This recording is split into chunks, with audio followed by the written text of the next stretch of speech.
Welcome to Bharath University Research Methodology Workshop, sir. On behalf of Bharath University Management, warm welcome to you, sir. We are eagerly waiting for your presentation. Okay, so the schedule is half hour later, right? Now it's 8:25 in China. I think the time in India is Yes, 5 minutes left, sir. Sir, we will start within 5 minutes, sir. After 5 minutes, we will start. Okay, so this means that the time difference is 2 hours and a half, right? Okay, so I'm not sure about the time difference. Okay, that's fine.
Should I share the screen now? Ma'am, you can start, ma'am.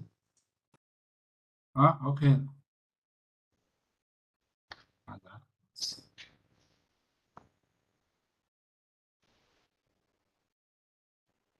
Okay. Could you see my my screen? Yes, sir. Yes. Please make it full screen, sir. Slideshow, Yeah. Yes, it's now the full screen. full screen. Okay. Okay, should I start now? Sir, make it full screen, sir. Okay.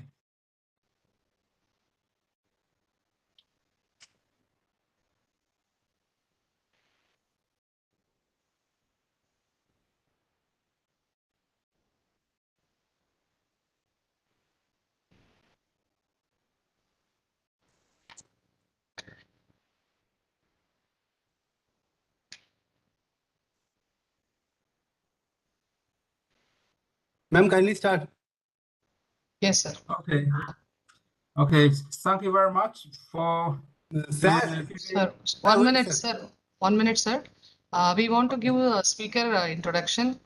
Okay. So just 2 minutes, sir. After that, we can start. Okay, fine. Good evening to all. Myself, Professor Sujita of PCA Department, Arad University. Now I would like to introduce Professor Ben. Professor Ben is currently a professor in energy systems at Chennai University of Technology. He has over 31 years of teaching experience in reputed universities.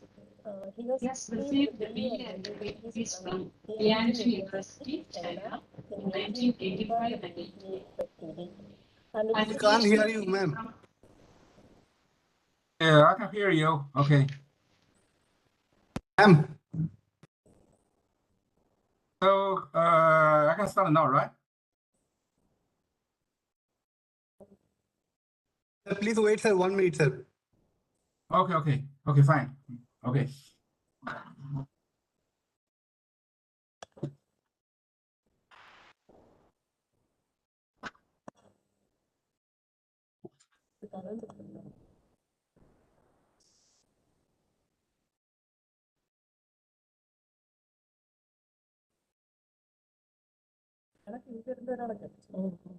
Faster.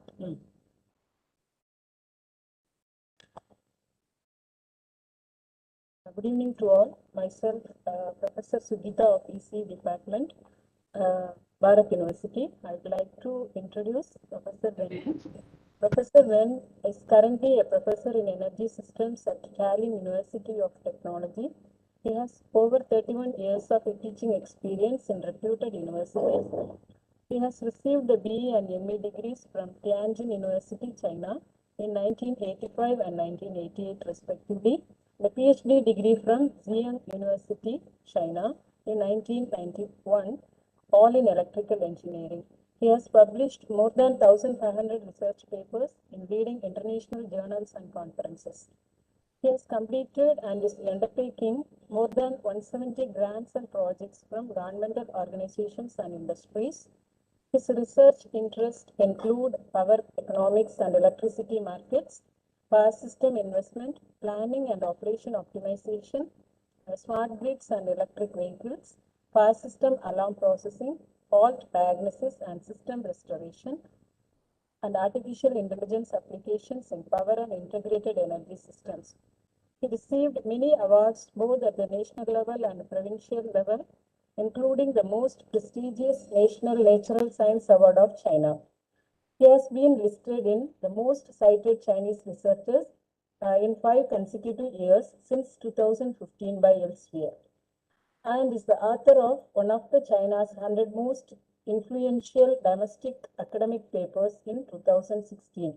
Professor Wen is the editor-in-chief of Energy Conversion and Economics, the deputy editor-in-chief of Journal of Automation of Electric Power Systems, and editor of IEEE Transactions on Power Systems and IEEE Power Engineering Letters, the subject editor in Power System Economics of IET Transmission and Distribution, associate editor of Journal of Energy Engineering and Journal of Modern Power Systems and Clean Energy.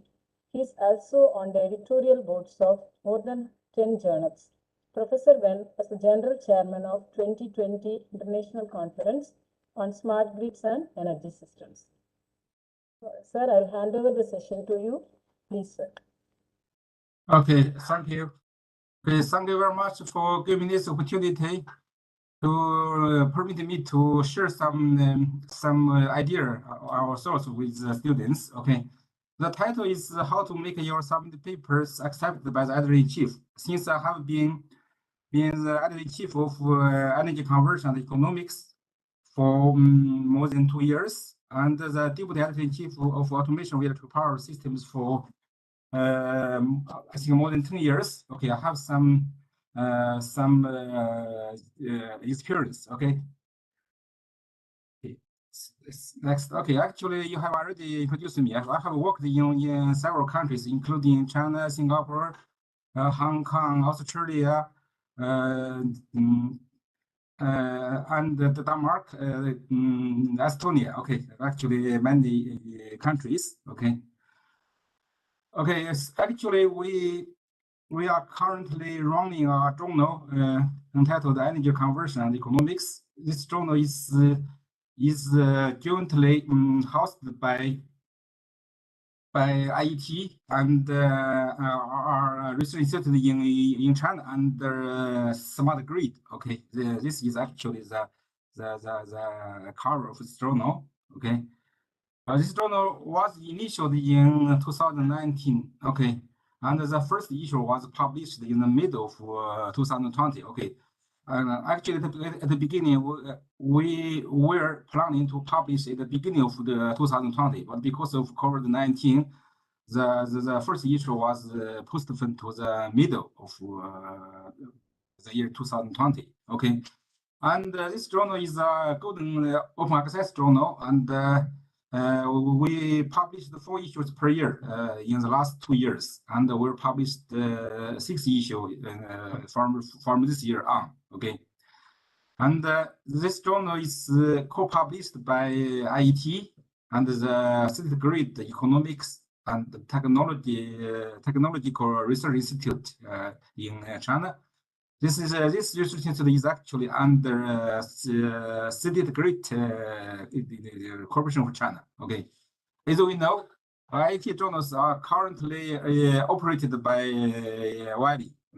Okay, and this journal published the original and review articles on different aspects of energy generation, energy conversion, energy transition, and energy storage, energy consumption, and electrified transportation, as well as energy policies, energy economics, and energy management, energy market, and energy efficiency in comprehensive energy systems with various scales and coverage. Okay, and our article processing charges for this journal are varied and until the end of this year. Okay, and this may be extended. Okay, the ISPR has not yet decided to extend or not. Okay, but very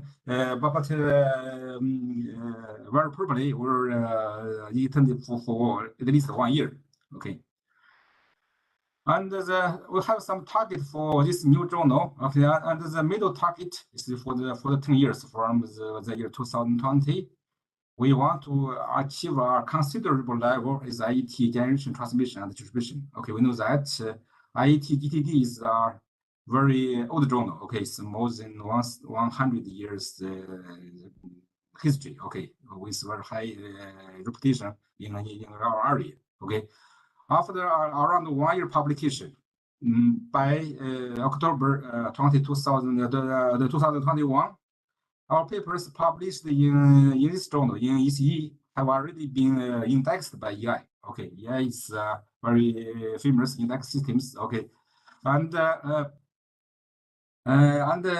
journal has also been indexed by eSpec and Google. Okay, I think from the early last year. We are expecting that papers published in ECE would be indexed by SCI in 2023. Okay, since normally for a new journal, SCI will only consider to index papers for the journal after the 3 years publications. Since by 2023, the journal will have already been published for 3 years. Okay, and if the the journal is indexed by SCI. Our published papers would be indexed, okay, from the first published issues in the year 2020. Okay, this means that even now the papers have not yet been indexed, but once the journal is indexed by SCI, our papers published early will also be indexed. Okay. Next, let me briefly introduce the editorial board. Okay, actually, we just follow the editor board framework of IT journals. Okay, we set up 5 levels for framework.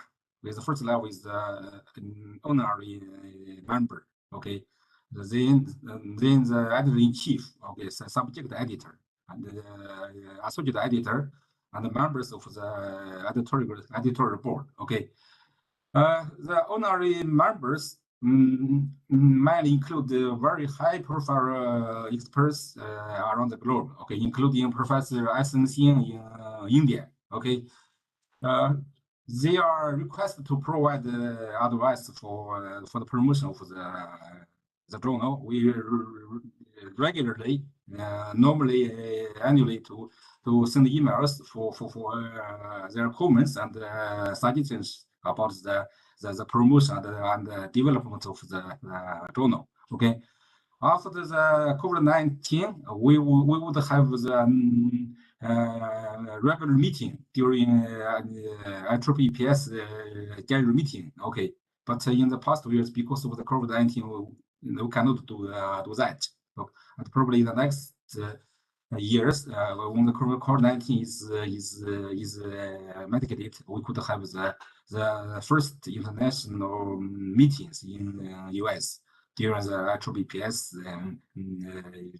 summit meeting. Okay, we have 3 editors in chief. Okay, including Professor Zhao Yangdong. He was in University of New South Wales in Australia, but currently working in NTU, in Nanyang Technological University in Singapore. Okay, he moved to Singapore around 3 months ago. Okay, another professor is Professor Tang Wafu. He is a very high-level professor in State Grid Corporation of China. He is also a member of Chinese academic of engineering. Okay, then the next one is me. Okay, I'm currently working in Chennai University. I'm also working in Tallinn University of Technology, Estonia.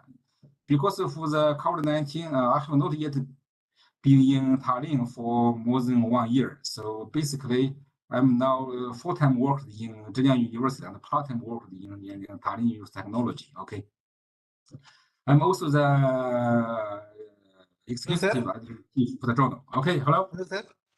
Hello, Sir. Okay, can you hear me? Sir, please stop sharing on again here because your PPT is not visible. I mean, not moving. Okay, sorry. Okay, I don't know how to problem. Okay, is okay now? It is. Yes, now moving. Yes. And please full mode skin, ma'am. Full skin mode. Okay. I don't know what happened actually. It's because probably the system doesn't work well. Okay. I think I need to do that way. Okay. Then okay, I could change to the full screen. That works. Okay. After I finish this page, I need to come back to this page and go to next page, and then to use the full screen. Okay. This works. Okay. I don't know what is the problem. Okay. So we have already been here. Okay, so let's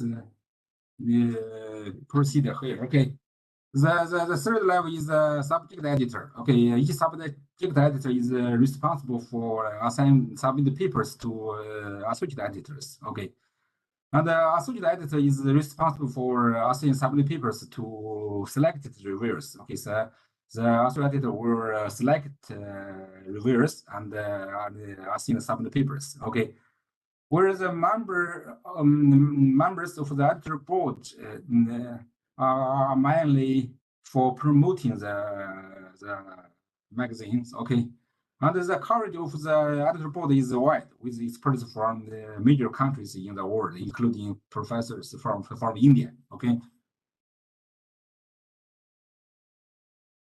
Okay, now let's very briefly introduce the procedure of handling or submit papers. Okay. So once also submit a paper to the system, so the editor officer will first screen each submitted paper to check the scope and editing quality. Okay, especially the figure quality. And the officer could decline the submission if the paper doesn't meet the process requirements. Okay, if the submission looks fine, the officer will transfer the paper to the executive editor-in-chief. Okay. Then the executive editor-in-chief will assign the submitted papers to our subject editor or reject without review. Okay. If the editor-in-chief thinks that the paper quality is not good enough, then he could directly reject the paper without review. Or he can immediately reject the paper with referee. Since we know that under IT, there are many journals. Probably one submit paper doesn't within the scope of this journal, but maybe more suitable for the other journals. Okay, so sometimes I transfer the paper to other journal, including the Journal of Engineering, which is open access journal under IT. Okay. And the subject editor will assign the paper to our associate editor. Okay, so the most important work is actually carried out by the associate editor. The associate editor will select it and assign reviewers. Okay, we require that at least 3 reviewers will be selected, but we normally suggest that each associate editor could select 6 reviewers, since sometimes the reviewer could be very busy, could not submit the review comments on time. Okay, so if we invite more reviewers, okay, we could guarantee that the first round of review could come back in around 1 month. Okay, once at least 3 review comments are received, then we could make the recommendation to the executive editor-in-chief. Okay. The executive editor-in-chief will make the decisions. Basically, there are several choices, including accepted, minor reversion, major reversion, reject, and resubmit. This means that you have to significantly improve the paper, and the resubmit is a new paper. And then the next one is reject with referee. Okay, the paper may not be good enough for this journal, but it could be considered for other one, such as Journal of Engineering. Okay, the last one is reject and unsuitable for referee.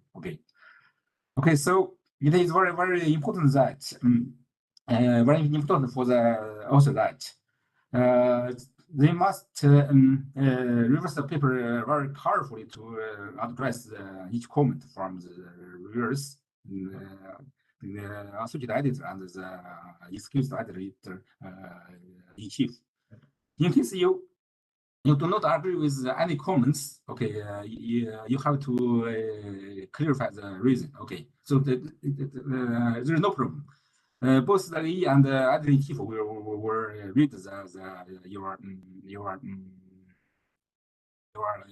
letter, which address the reason why the comment cannot be addressed. Okay, so this is the procedure of handling or submit paper. Okay, sorry. Okay. Okay, so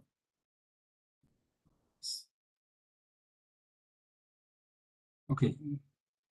Next one is about the special issues and sections. Okay, and expect.com. Okay, actually, most of journals are organizing some special issues and sections. Okay, Or in our journal, we also set up some special issues and super sections.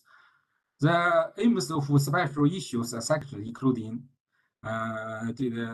include that we could publish papers in hot topic research areas. Okay, since in our area there are always some new topics, some hot topics. Okay, we could set up a special issue or special section to focus on the research area. Okay, and we are trying to attract high quality papers to be evaluated by guest editors. Okay, guest editors usually consist of leading experts in the area. Okay, we require that each guest editor in chief to invited around five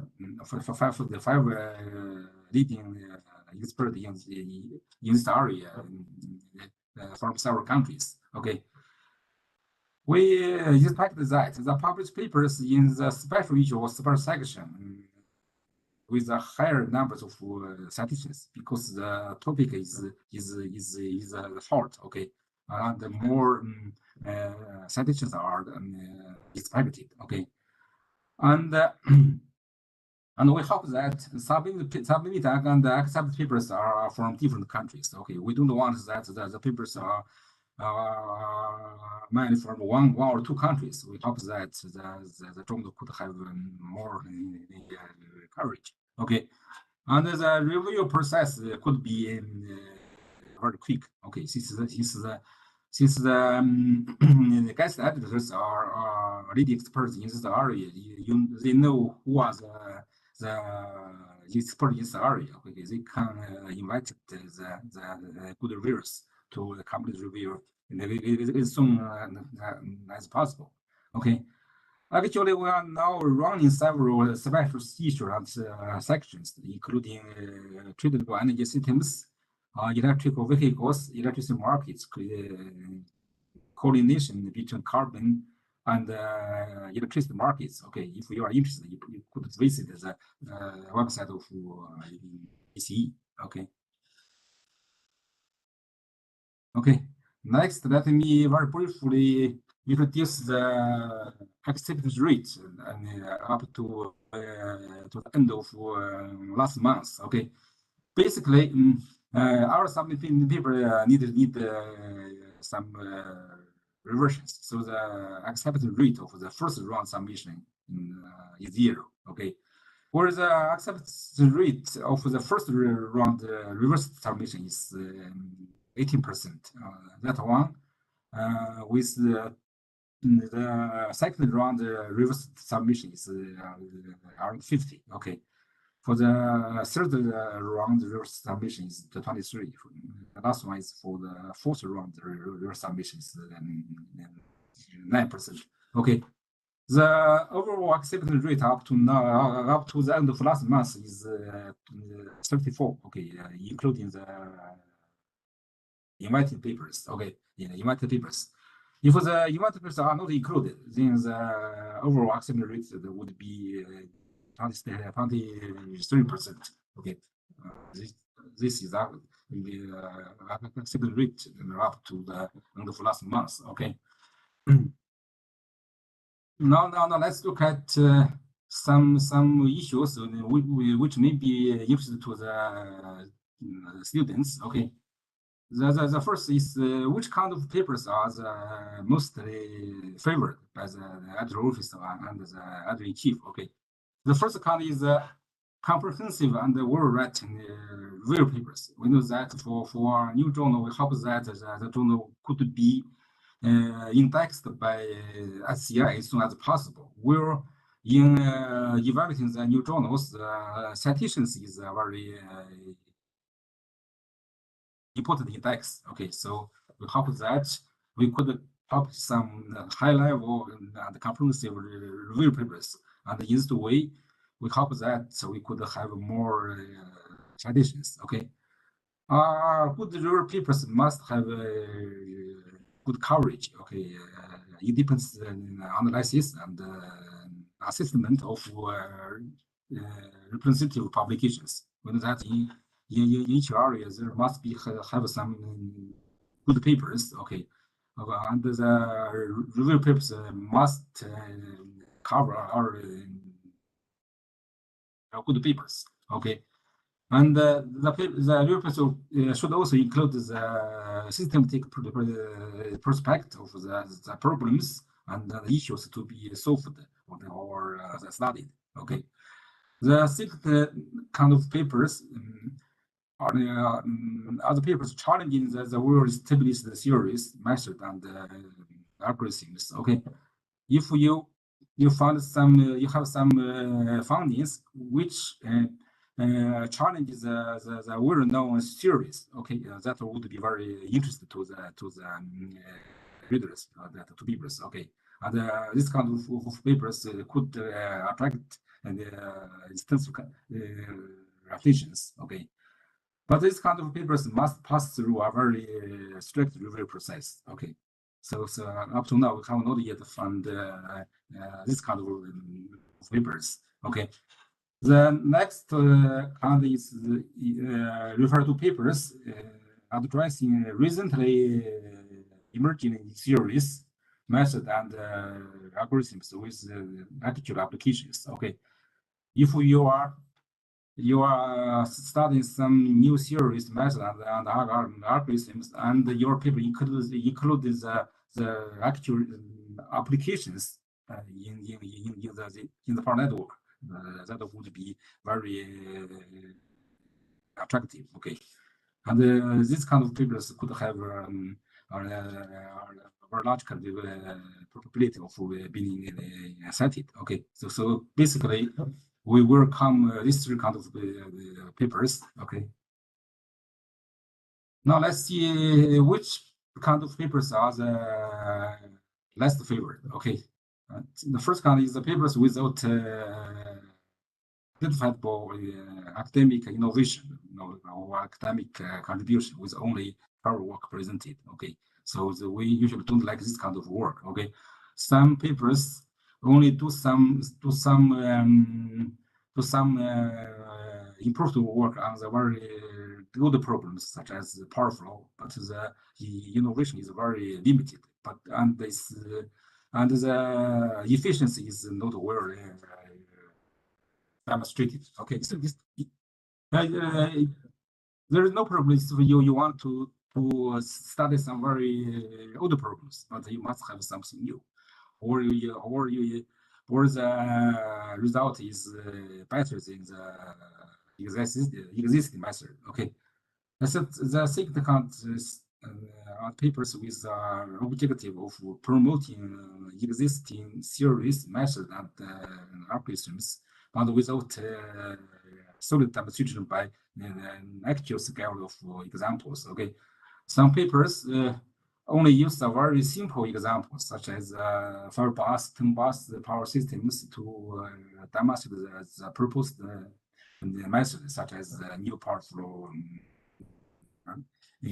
algorithms. Okay, we did receive some papers using some new genetic algorithms to solve that. Okay.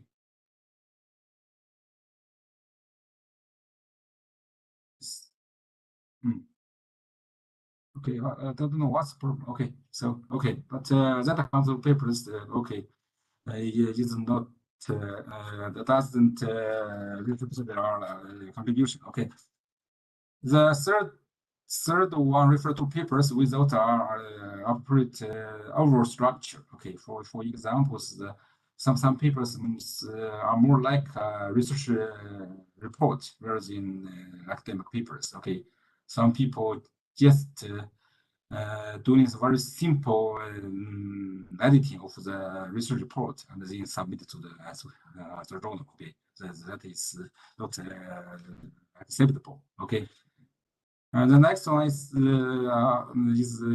our papers with poor presentation quality or numerous language mistakes. Okay, we do find some papers with very bad language. Okay, with around many language mistakes. Okay, And there are also some submissions with very poor figure and editing quality. Okay, especially the quality of figures are very poor. Okay, that couldn't be published.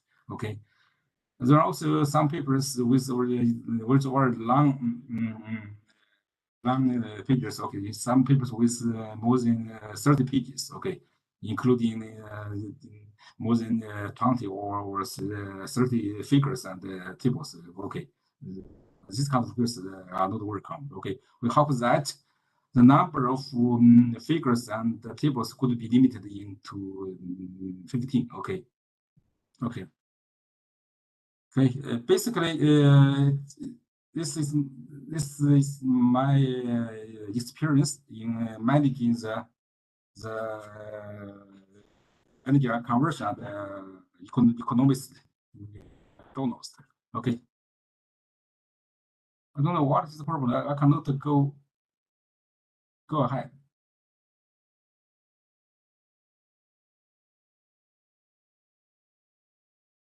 Hmm?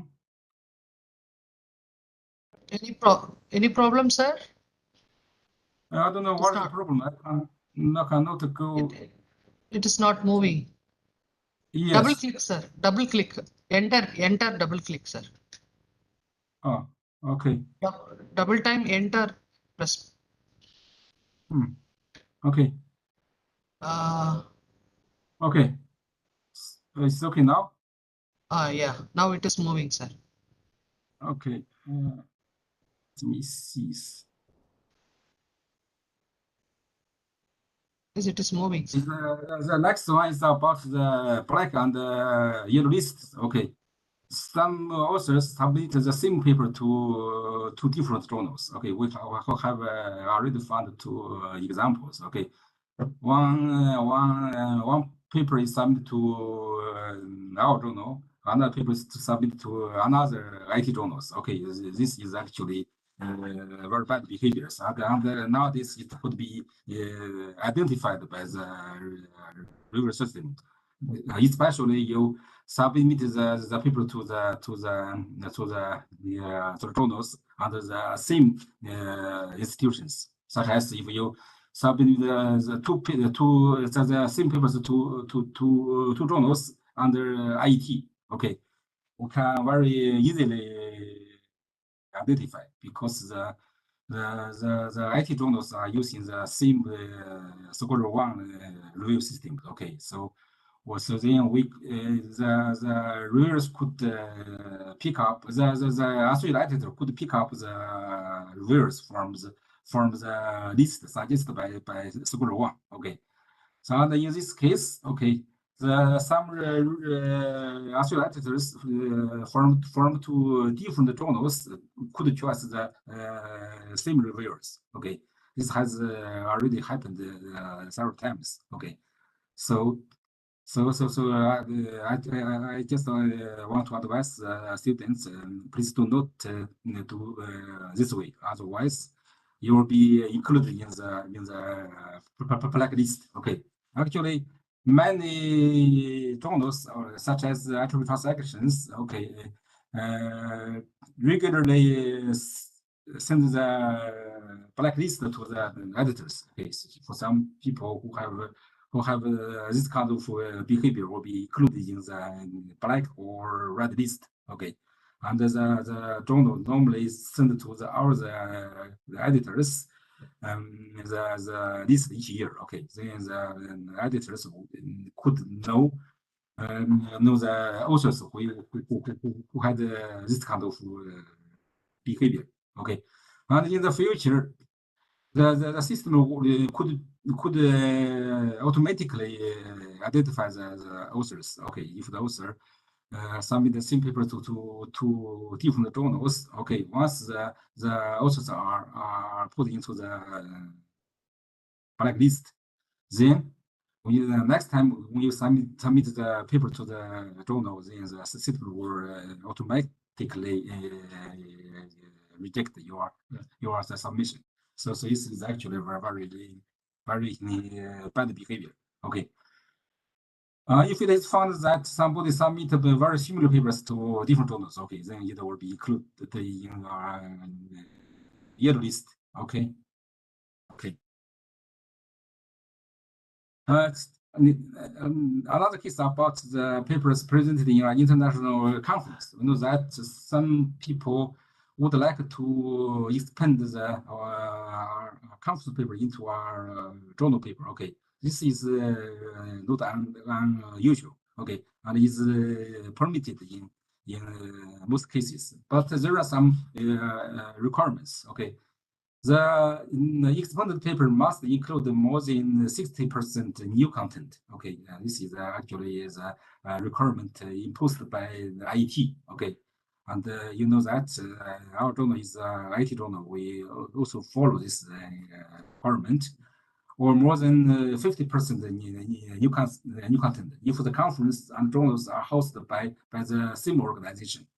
This means that if your paper was submitted to our IT conference and the paper was presented in the IT conference, after the conference, if you want to submit the paper to our IT journal, okay, the requirement is that you have to include more than 50% of new content, okay.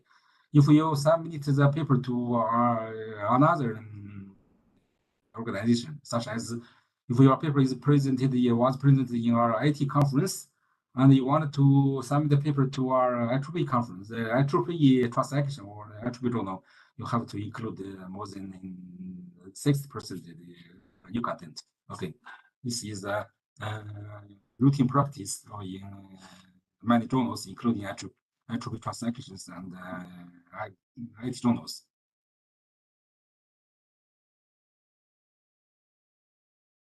Okay, if you have any questions, I would be happy to answer you. Okay, thanks.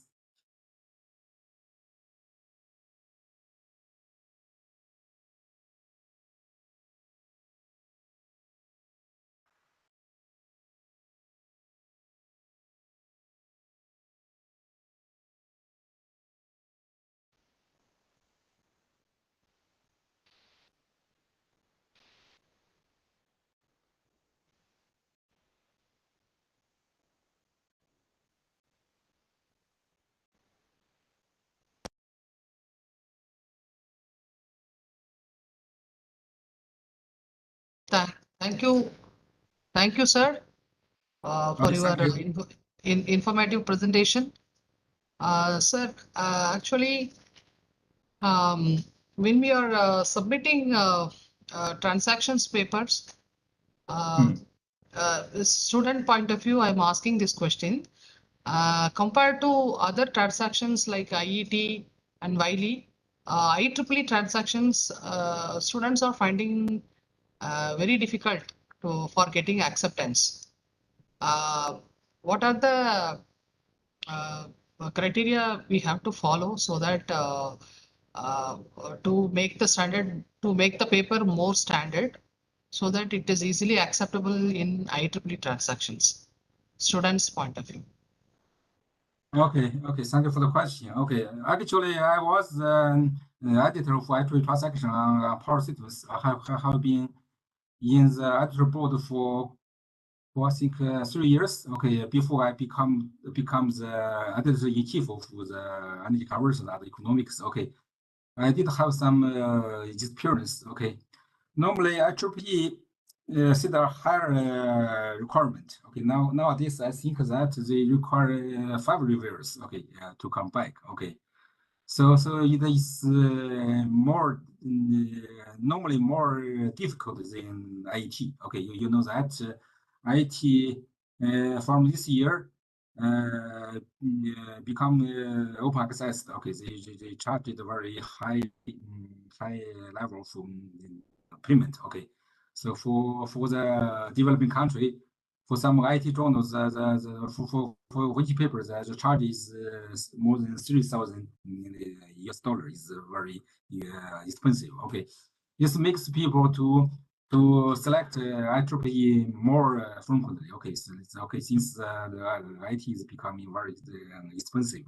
Okay, But for some less developed countries, there are some discount. Okay, for some poor countries, the charge there will be no charge for IT. But for most of the countries, they have to pay. Okay, and regarding the IT transaction, I think that the requirement is higher than IT in general. Okay, because you know that in many universities, I'm not very sure in India, and in China, and in Australia, in Singapore. Okay, IT entropy transaction is listed as high level journals. Okay, IT is not as high as that. So the competition is much stronger than IT. Okay, but currently, for most of the entropy transactions, there will be no charging. Okay, unless your paper is very long, so more than 10 pages, so you have to pay the charging charges. Okay. Thank you, sir. Thank you, sir. So another one question on behalf of our students, I'm asking, sir. In India, as a students and faculty group, we are doing research, particularly in Bharath University in EC department. We are doing many research in RF and microwave areas, like antennas and passive component design, modern antenna design, and passive filters, component design, characteristic study, electromagnetic interference, and compatibility and all. But whatever may be the research, when we are seeing transactions and magazines, all research is initiated by China, and many research papers your students are research students are publishing, all in recent and advanced research. And we are seeing many derivative part and coding part, even for component design and hardware component design and technical design. In school study or a college study, how you are incorporating students the fundamental things and the more technical basic things, how you are incorporating with the students, sir? Okay, I think probably you know that in China, the power engineering is a very hot topic. Okay, we could have very good students. Usually, for example, in our university, in Zhejiang University, Zhejiang University is ranked number 3 in China, only next to Tsinghua University and Beijing University. Okay, so and in our university, our power engineering program is ranked the top 5. Okay, so students usually like to study the power engineering. This is because the income in power companies is very high. Okay, it's compared with the other industry, and the work is very stable because the power company is owned by the Chinese government. Okay, so this is why many students, many good students would like to choose power engineering. Okay, so and most universities have the power engineering program. It's because that it's easy to find a job in power company, and it's easy to attract good students. Okay, and many students in China, in Hero, I think we have more than 10,000 undergraduate students in the electrical engineering, including power engineering program. Okay, and some very good students go to other countries. So you could see that in entropy transactions, around 30% papers with authors from China. Okay, some papers are submitted from China, some others from other countries, but with Chinese students and Chinese faculty members. Okay, I think this is a major reason because our students is actually top students in China in the power engineering. Okay, I know in Estonia and in Australia. Okay, good students don't want to learn power engineering. So this is why I think they have less high-level publications. Okay, because the good students they prefer to learn law, to learn medicine. Okay, or in China, medicine and lawyers couldn't get very good students because the working environment and the income is not as high as in power company. Okay. Thank you, sir. Mm.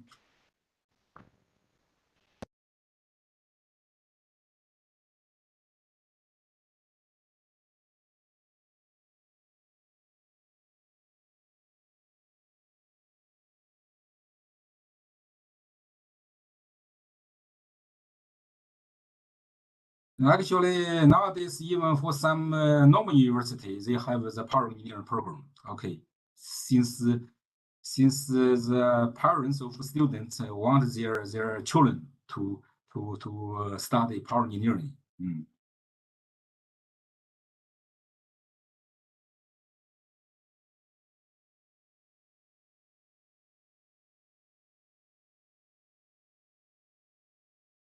Thank you, sir.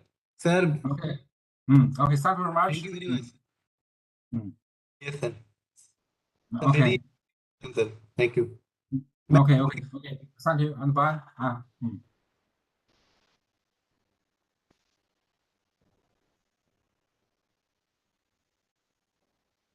Good evening, ma'am. I'd like to welcome Dr. Arad and also I would like to introduce ma'am. Dr. Arati ma'am is presently the head of the Department of General Education, Modern College of Business and Science, Sultanate Oman. Her total teaching experience spans more than 28 years, teaching English globally at the doctoral, master's, and undergraduate levels. Teaching at MCBS since 2014, she teaches academic writing, business writing, technical writing, and world literature. She is a recognized supervisor to supervise doctoral dissertations and has guided 2 students towards their PhD goals. She holds a PhD and an MPhil degree in English language teaching from MS University of Baroda, India. Both dissertations are psycholinguistic exploring the cognitive process of writing during compositions. A recent book, Teaching English as Second Language, Theory and Praxis, published by Sage International, is being used as a textbook and a reference book in most of the Indian and insane foreign universities. She has co-authored books on business communication and English for academic purposes. She researches extensively and has presented her research on numerous international platforms. Her 17 research papers are published in reputed, globally indexed journals. Her research areas and professional interests are developing critical thinking, teaching methodologies, and classroom research. Ma'am, welcome, ma'am. I hand over the session to ma'am. Please, ma'am. Good evening, everyone. Let me first just ask you all whether you all can see my slide. Yes, ma'am. Okay, can you hear me audibly? Yes, ma'am. Okay, thank you so much. With this, a warm good evening to all the participants who are present in this international conference, and greetings from the Sultanate of Oman.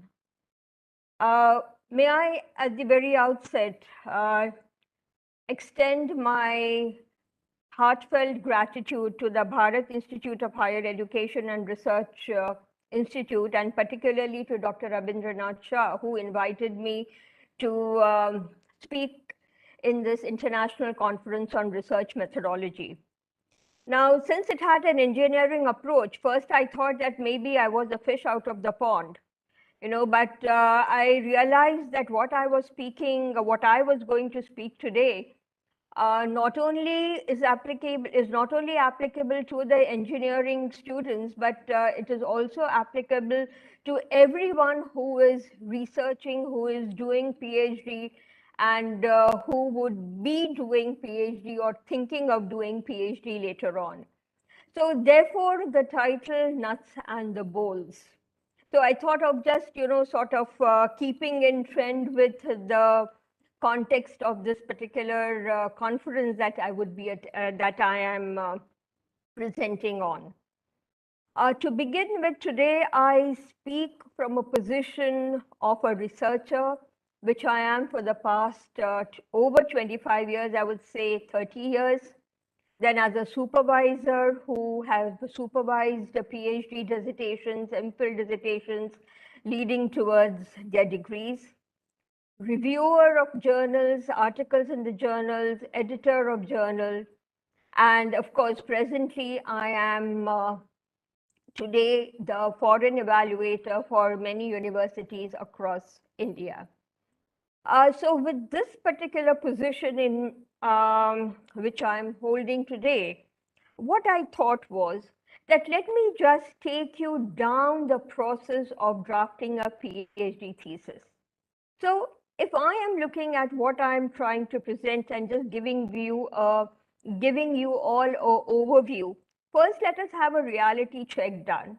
Then we will look at researcher as the drafter, as the critique, as the craftsman, as the stylist, leading to researcher as a scientific writer.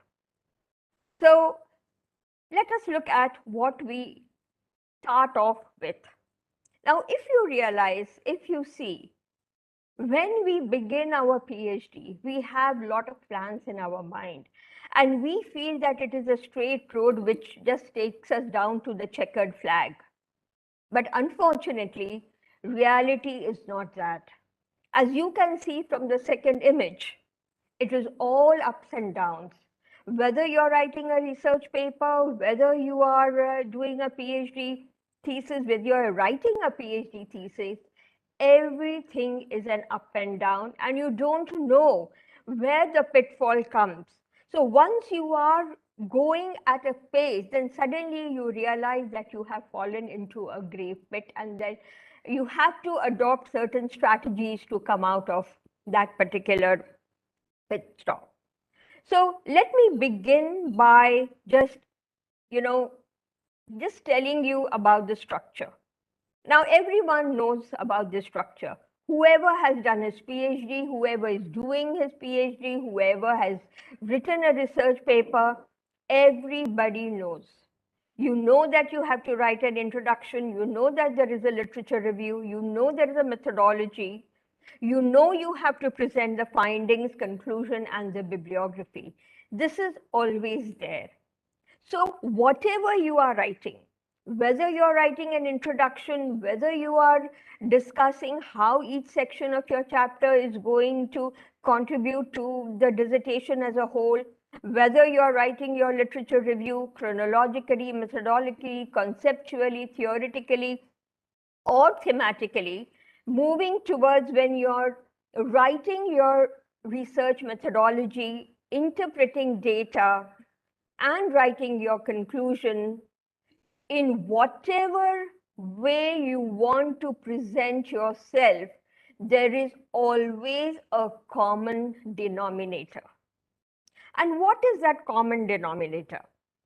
If you move ahead, you will see that while you are in the process of writing your thesis, you're summarizing, you're synthesizing, you're analyzing, you're interpreting, you're evaluating.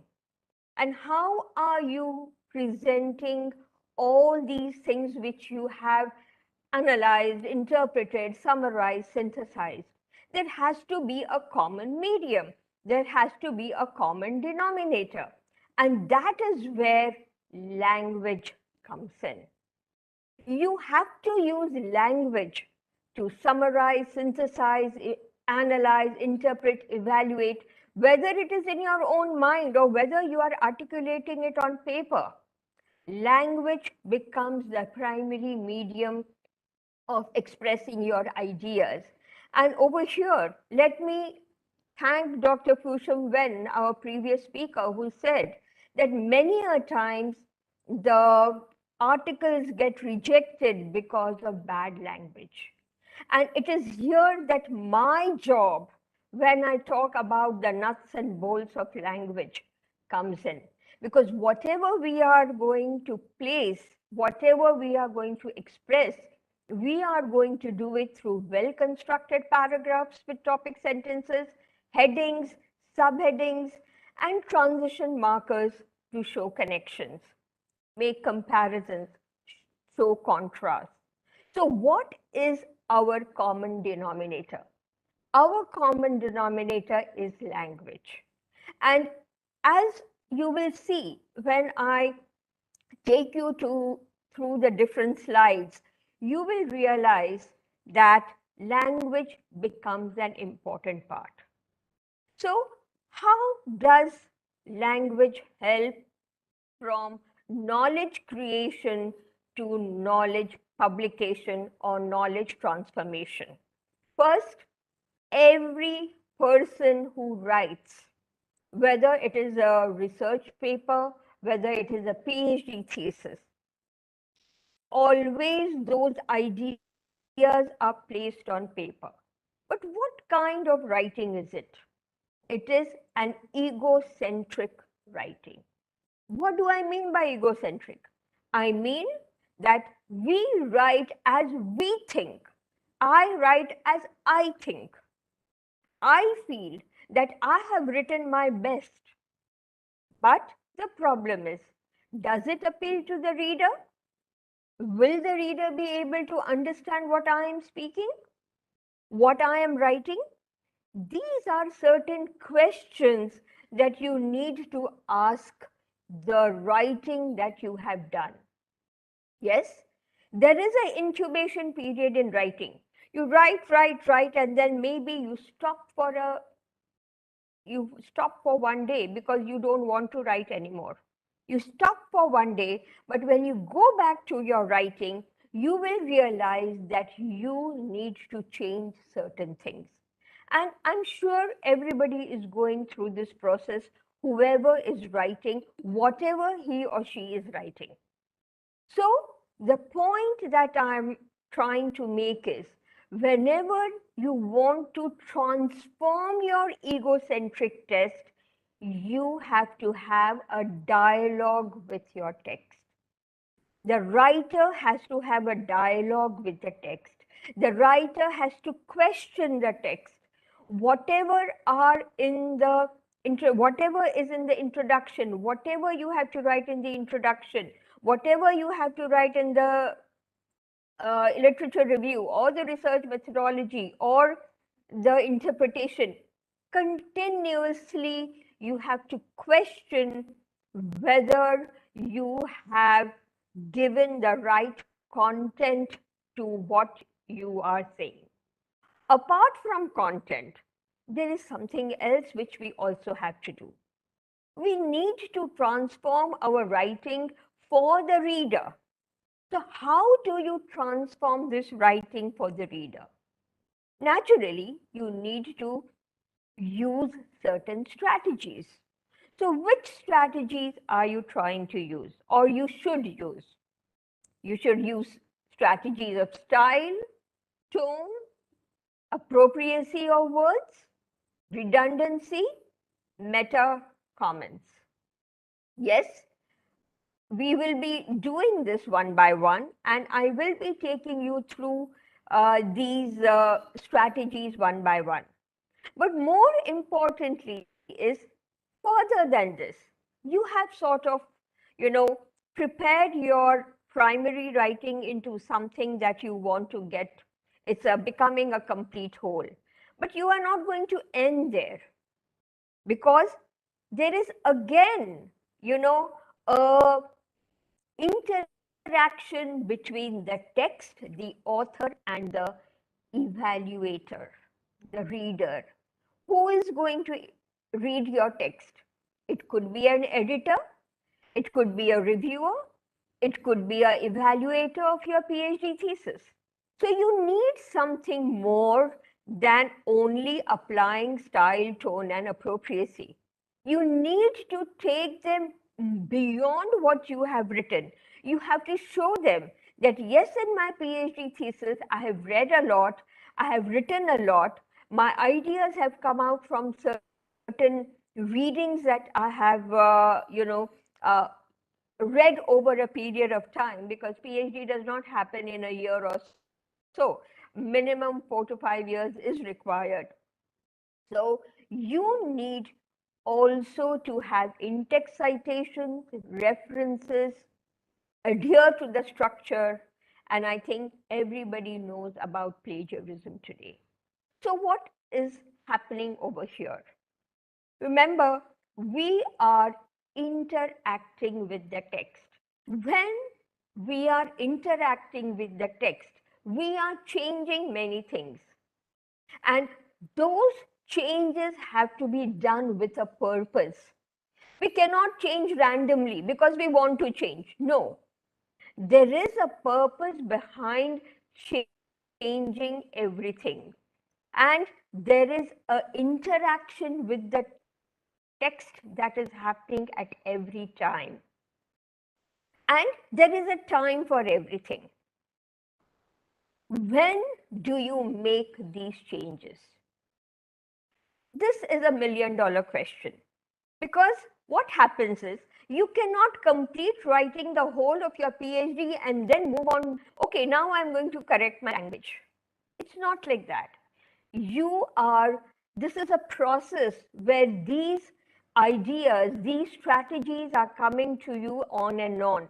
Revising, you need to read what you have written every time you write a paragraph or you write a section, and connect it with what you have already written.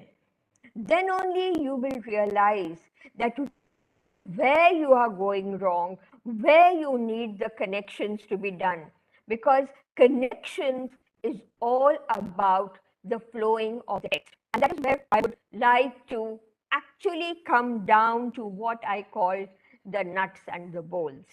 So let us look at what kind of nuts and bolts I'm talking about. So first, let us look at researcher, the craftsman. Just as a person who chisels his craft, who always, wants to make perfect the thing that he has made, any craftsman. So writing is a skill. Whatever you're writing, whether you're writing a PhD thesis, whether you're drafting a PhD thesis, whether you're writing a research paper, or even whether you're writing only a literature review, it is crafted. And for any craftsman, language, style, redundancy, and appropriacy of words is very important. Because what you have to do is, anything, you need to connect it. You need to connect sentences with the paragraphs. You need to connect paragraphs with the sections. You need to connect chapter. You need to connect the sections to the chapters, and of course, then it comes that you have connected to the whole thesis. So whatever you are doing, you have to do it as a sculptor. So what do I mean by sculptor? You have to sculpt the language, because any written communication is key to transmitting knowledge, effective knowledge, which has impact on the mind. So it is very, very important that we are accurate, we are concise, we are clear, and we are objective. So let's look at this one by one. What do I mean by accurate? Not only the accuracy of your results and your findings, but you need to be not only grammatically correct sentences, but you need to be accurate in the use of many, many strategies which helps you to create the impact on the mind of the students. Conciseness, that means short, brief, but to the core, to the point where you do not lose the meaning that you want to express, that you want to tell to the readers. Clear, clarity of knowledge, clarity of thinking, and therefore you need to use such kind of structures and such kinds of words which reveal clarity of your thinking. Objectivity. I think objectivity is something which is very, very important, because most of us sometimes, they feel that, okay, now the trends are changing and we need to have a subjective kind of a voice. But believe me, sometimes, as Dr. Kushan rightly said, and even here I would also like to remark where Dr. Ashib al-Rahman, who was the first speaker yesterday, said that we need to avoid certain subjective words. And I would be telling you more into this, because what does subjectivity tell you about the writer?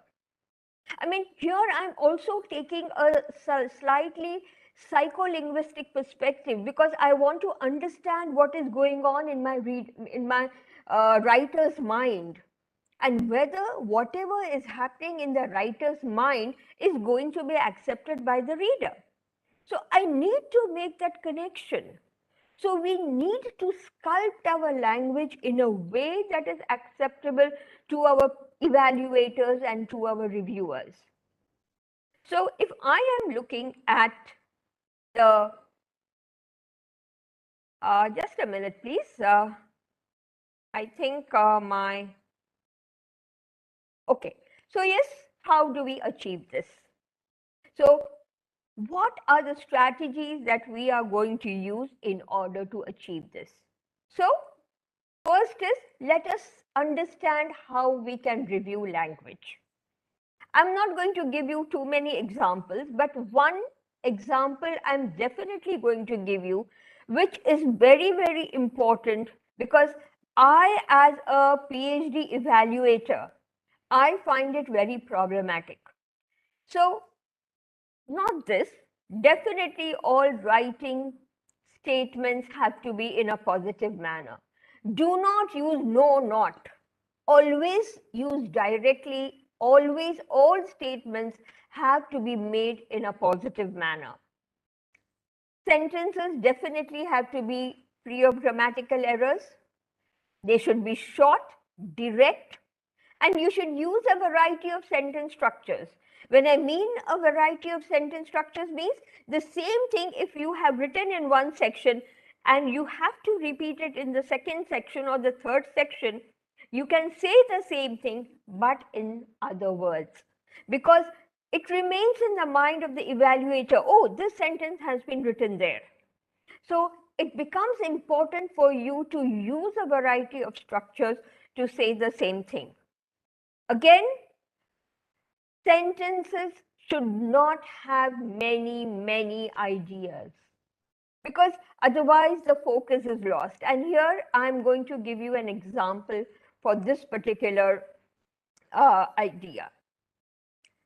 And they should not be too long. One paragraph should not have one full sentence, which is all joined by commas and semicolons and transitions, etc., etc. Because the focus of what you are writing is lost. So if the focus is lost, if the evaluator cannot understand what you are writing, then number one, you are definitely going to get a negative remark on your language. So we do not want that negative remark should be made on our language. We want that everything should be not perfect, not 100%. I don't expect to be 100% perfect, but at the same time, the core needs to be maintained.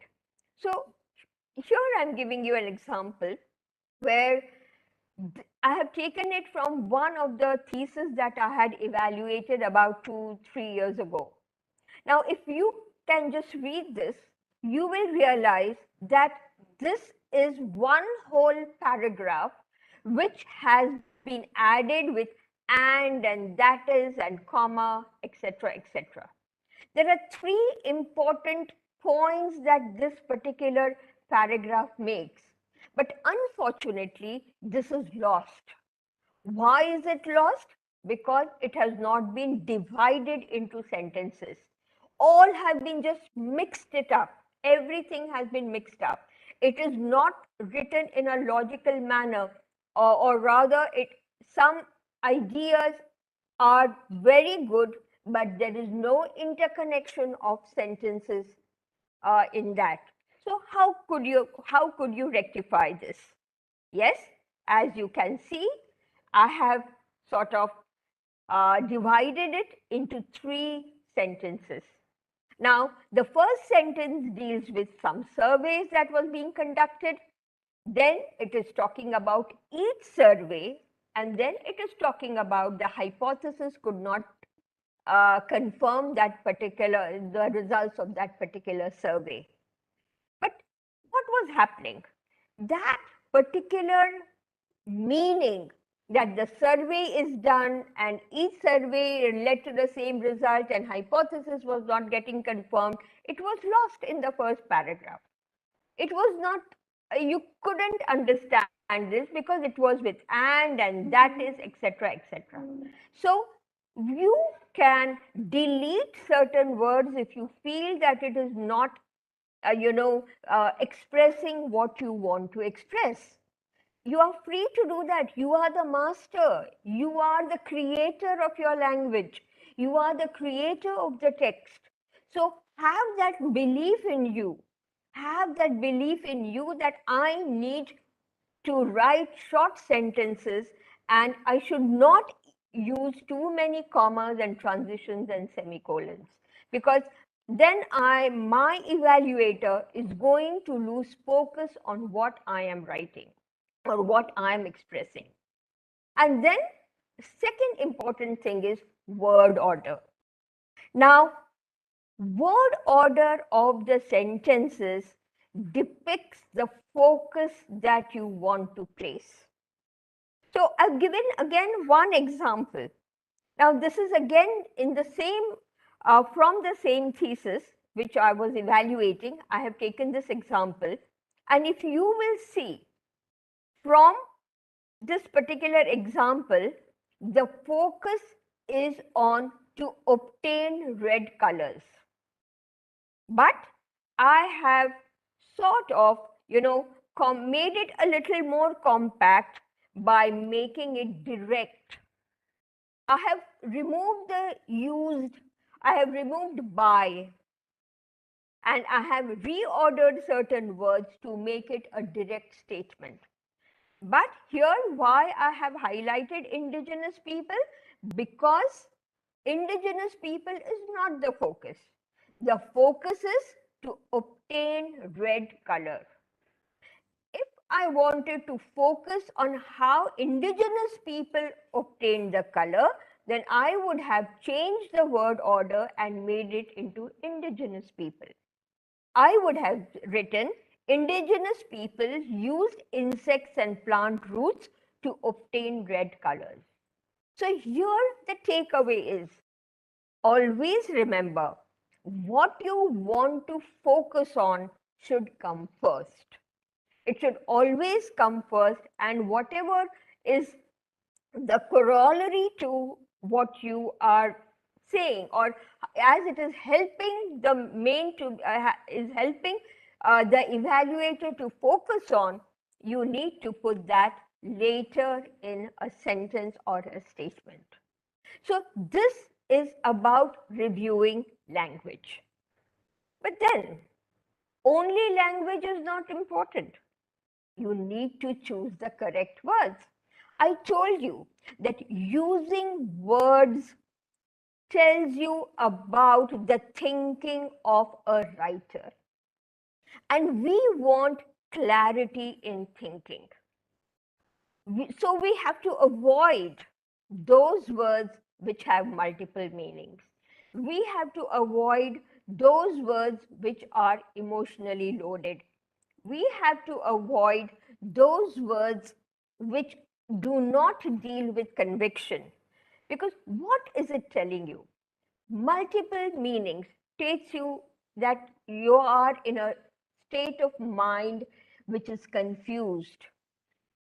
So you need to use words which are perfect, which tells the evaluator strong words, concrete words. emotionally loaded words, subjective nature of it does not give an objective measure of the meaning. Say, for example, the words like huge, good, bad, incredible, interesting. How huge? How good? How bad? How are you going to measure it? Or good, bad, and the ugly, how are you going to measure it? If you are saying that the paper is interesting, what is the measure of the paper being interesting?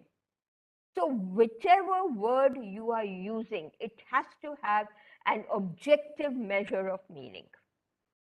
Then words that are confused, which are confusing, because that will help the evaluator to misinterpret the meaning.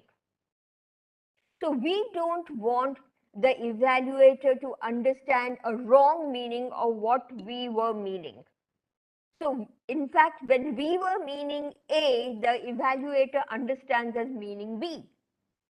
So the entire, your focus is lost, your entire meaning is lost. Then certain words do not show conviction of thought. They do not show strength of meaning, and that you have to avoid. So use strong words, argue, assert, tell, claim, state, examine, build. All these are strong words, and which also you have to understand, finally, abstract nouns. I think, I believe, perhaps, maybe. So, what do you think? Write what you think. You can't say, I think this is a good, this is a good result. No. Why do you think it is a good result? So in order to write the good result, you have to state. But you cannot write good result. Good again is a bad word. A positive result, a negative result. Or you are testing your hypothesis. Your hypothesis is positive, your hypothesis is negative. So you need to use all these kinds of verbs which are active verbs, but which gives strength and meaning to what you are writing. So this up till here, now we have the appropriacy of words. So now let us understand how the researcher can become a stylist. Now, what do I mean by the word style? Definitely, a clear, coherent, and a cohesive piece of text is said to be stylized. It is said to have a correct style. And this is achieved by organizing your content. How can you organize your content? I told you in the beginning that yes, sentences are linked to paragraphs. Paragraphs are linked to sections and chapters make a whole complete thesis. But this is not all. How are you going to link each section? You are writing separately. You are writing paragraphs. But how are you going to link the paragraphs to the sections? How are you going to link the paragraphs to the chapters? How are you going to link the chapters to the entire topic of your thesis? So definitely you need to use linking sentences. You need to use linking paragraphs, and you need to use linking words which connect sentences to paragraphs, paragraphs to sections, and sections to chapters. What is going to happen in this? If you are using linkers, and when you are using linkers, you are making the text flow. When I mean you are making the text flow, it means that there is a connectivity of the thought process of what is going on. And these are the techniques that you need to use within sentences, linking one sentence to the other, second to the third, within a paragraph, which are called transition markers. So you have to use transition markers to make your text flow. So they could be logical cohesion markers, they could be grammatical, they could be lexical. There are plenty of markers which make the text flow. Otherwise, your thinking is broken. The evaluator feels, oh, he hasn't completed this thought. He should have written more. There should have been a link to this. There is no linking. There is no link from the previous sentence to the next sentence or from the previous paragraph to the next paragraph.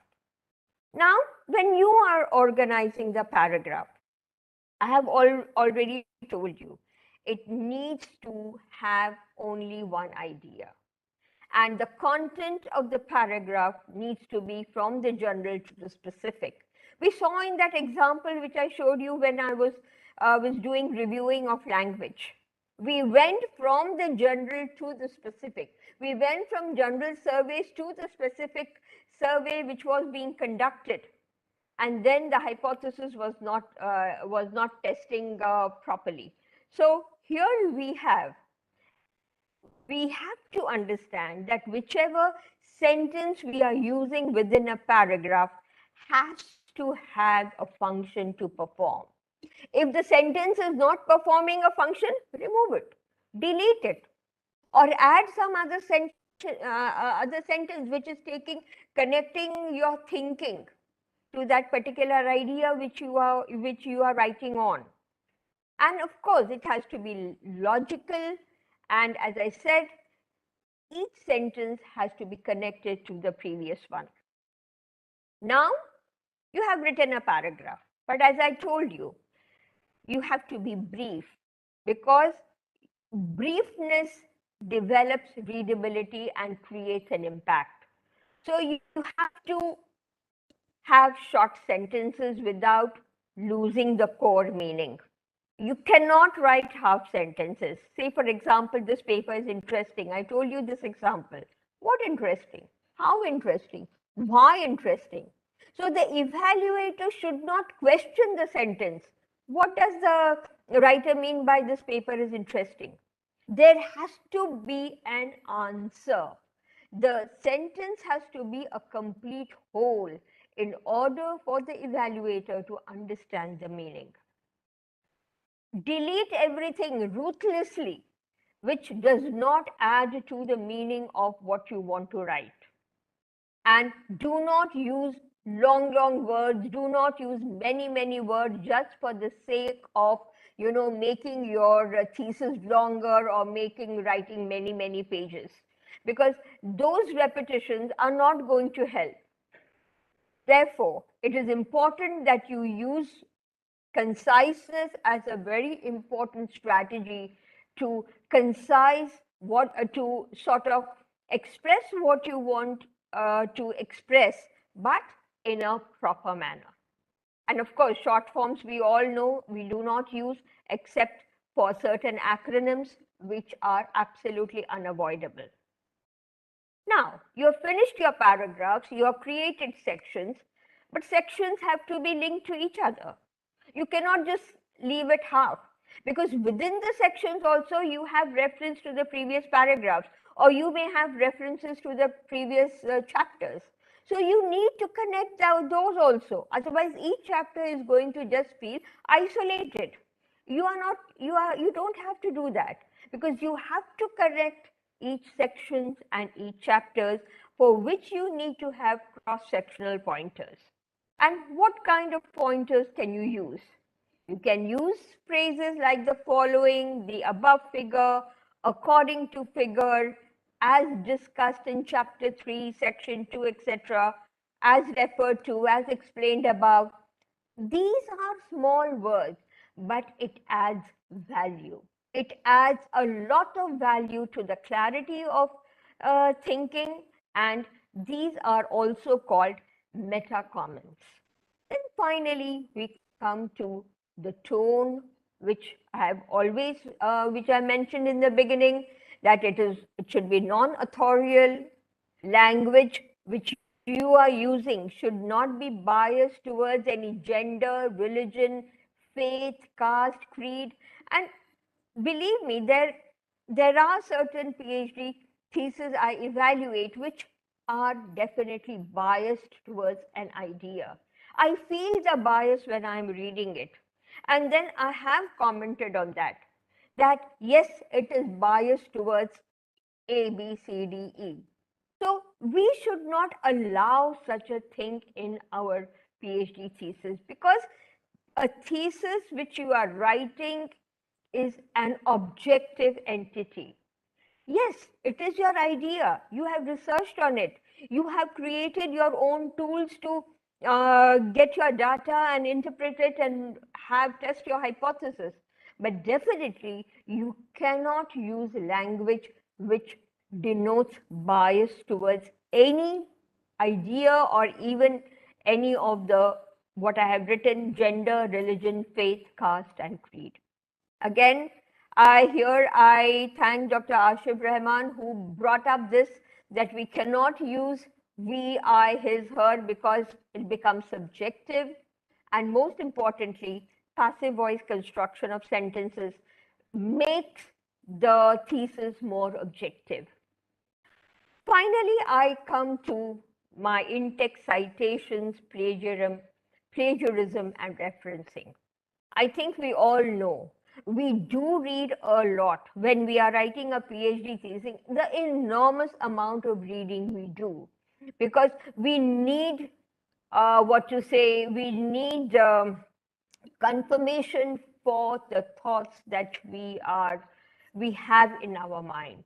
But yes, it is very important to acknowledge what you have read. It is important to acknowledge the quotes. You need to have in-text citation so that the author is rightfully telling the evaluator that please go to this chapter where I have referred. So the evaluator has to go back and forth, even for the in-text citations. But yes, appendices and referencing is very, very important, and you have to do it according to the university rules. And you also nowadays, during the PhD, when you are submitting your PhD thesis, you also have to attach a certificate of plagiarism, because plagiarism today is an academic offense. Now, given all these nuts and bolts which I have told, how have you now developed?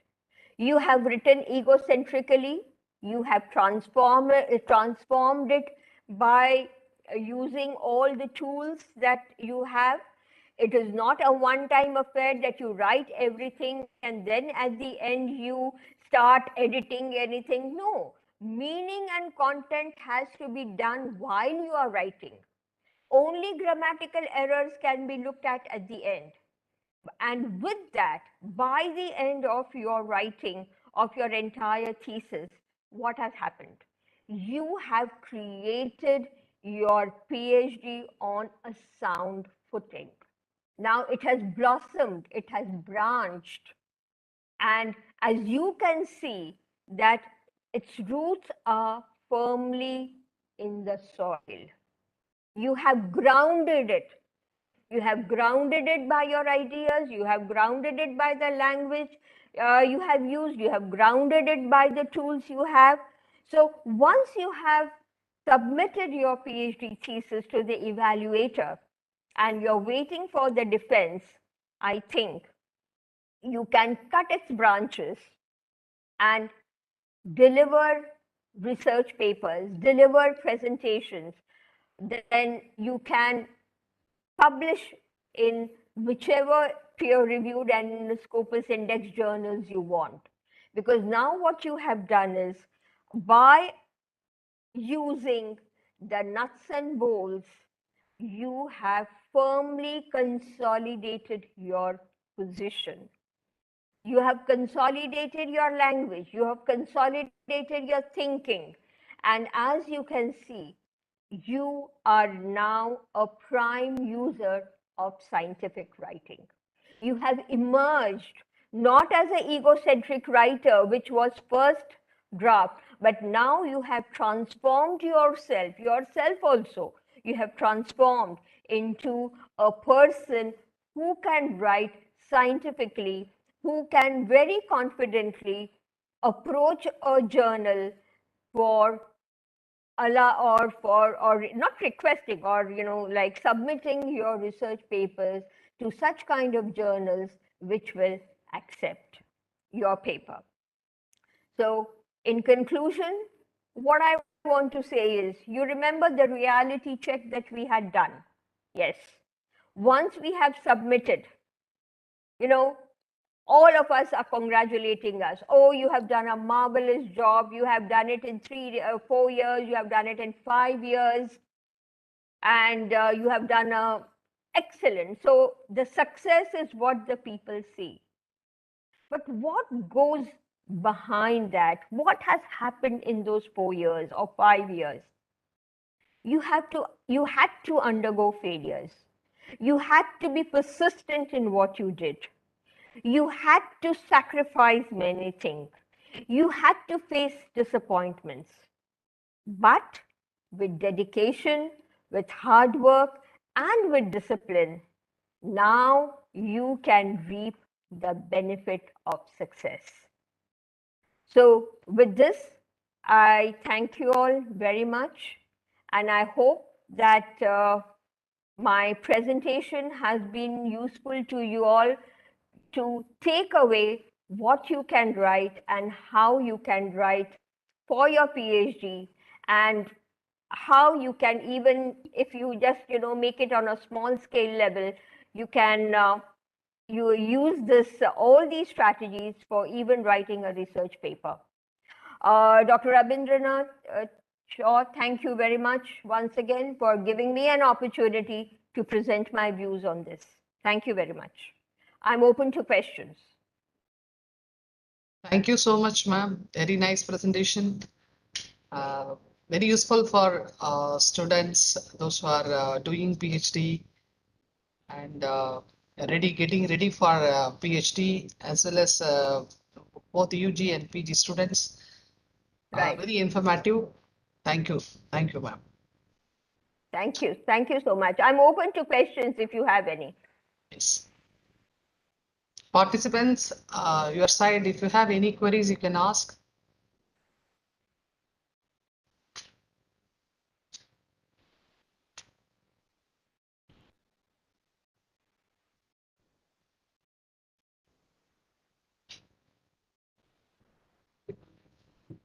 Any queries, any questions? I think there's one Mr. Sachin who has raised his hand. Maybe he wants to ask a question.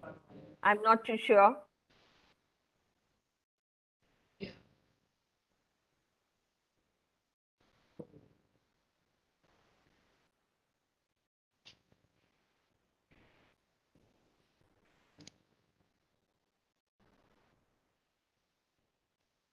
You can post it in chat box even. Yeah, if I think so, maybe somebody has posted. Let me have a look. Okay, no, I can't see any questions, but I'm open to questions if there are any.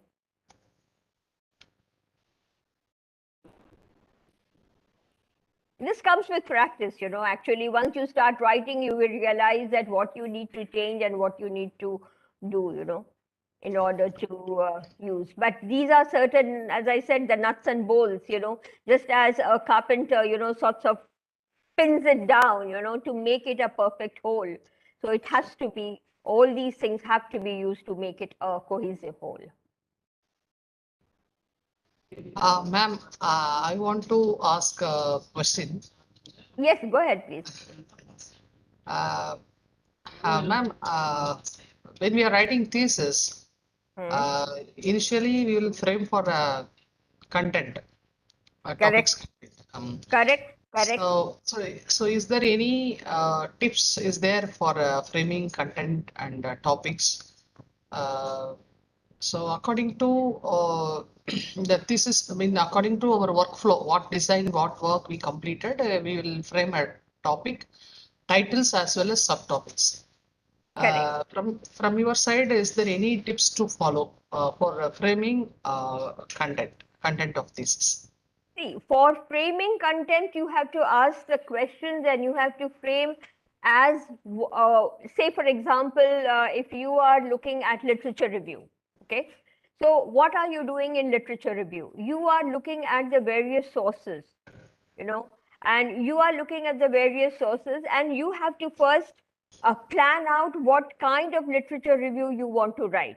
Do you want to write a literature review conceptually, thematically, chronologically, or methodologically? So you have to first plan that, and based on that, you have to start writing. Once you start writing within that, say conceptually, if you have decided that I want to place these concepts of my topic in my literature review, within that framework also you may want to use a chronological form, you may want to use a thematic form.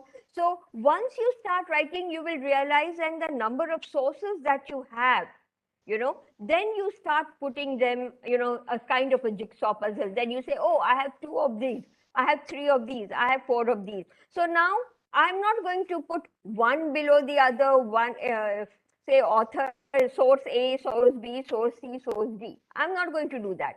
If my A and C are together, or conceptually they are together, but on a different slide, different track, I will put them together.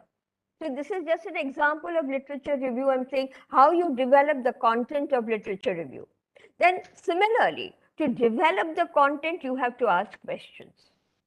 You have to definitely ask questions. In fact, I have another PowerPoint presentation which sort of tells you how the content can be developed, because that was my primary focus when once I had presented presented of the same topic in a different platform and a different venue. So how to develop the content of a PhD thesis. So that is where you need to ask questions. So unfortunately, I don't have it right immediately with me, but if you can just give me a minute, and if I can just look into it, I may have a certain, okay. Just a minute, please. Let me see whether I can retrieve it.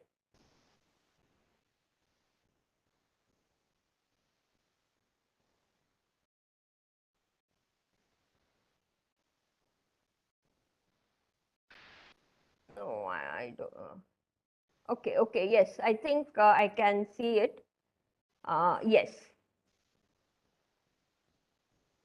Okay. Just let me just talk to you through about for example, the introduction.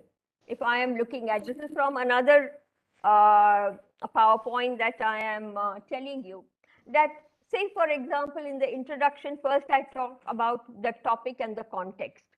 So I need to question, what does the reader need to know to understand the dissertation? So that is the first question I'm going to ask myself, and then pen it down. Okay, this is what the reader needs to know through my dissertation. Suppose I'm talking about, in the same introduction, if I'm talking about the focus and the scope, what specific aspect of the topic am I going to address, to make it more focused? Or how does this particular research of mine fit into the existing topic? Or what does my research aim to find out? So these, or how does each chapter feed into this particular introduction? So this is just a kind, and further, then what I will do is I will have a checklist of my own. And the checklist will be, have I introduced my topic in an engaging way?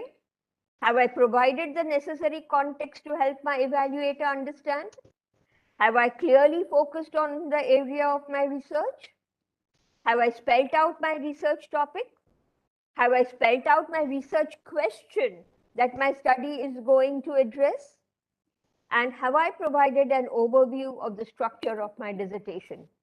So if I am answering these questions logically, then my introduction is complete. So when you are developing content, you have to question what you want to ask, what you want to do. And every section has different questions that you need to answer. So that becomes important, because all these strategies are not used while you are preparing the content. First is you have to prepare the content. And that is where I said that it becomes an egocentric activity, because I am doing it. It is what I think, but I don't know how my reader is going to react for this. So first draft of the content is always an egocentric activity, and later on you have to transform it.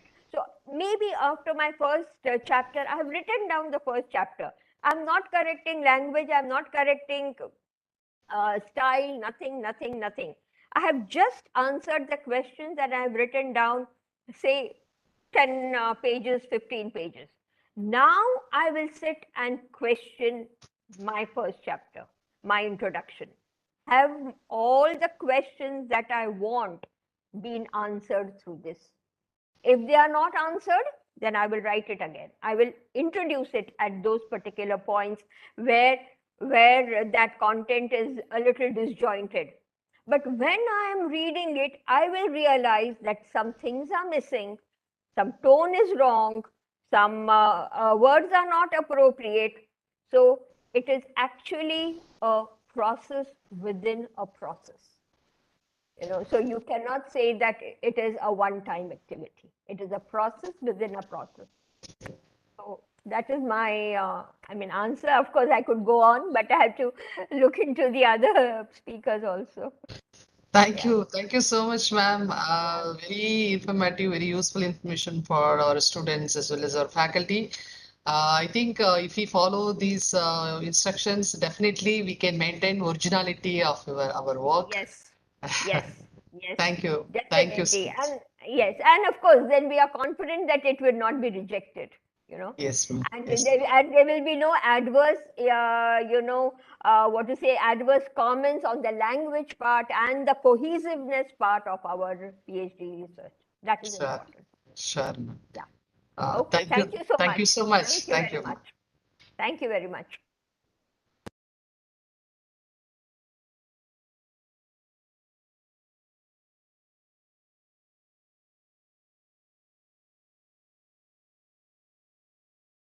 Let me introduce Dr. C.T. Manimegalai. Dr. C.T. Manimegalai is currently an associate professor in the Department of Electronics and Communication Engineering at SRM Institute of Science and Technology, Chennai. She has over 26 years of teaching experience.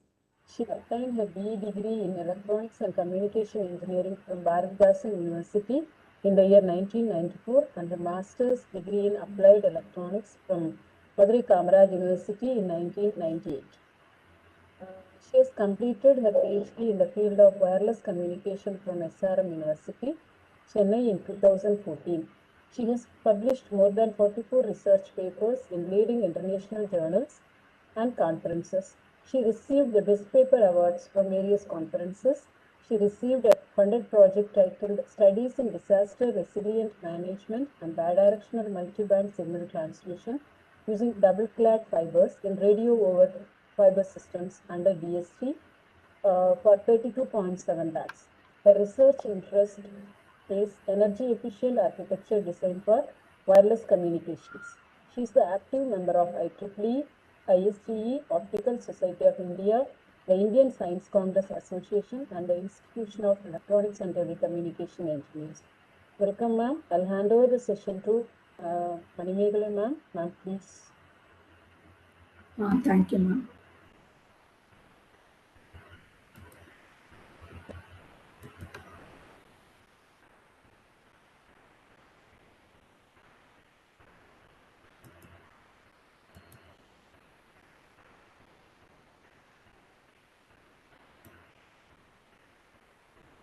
Can you see my screen, ma'am?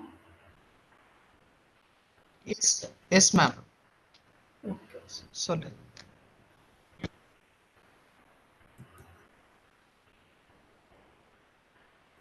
So,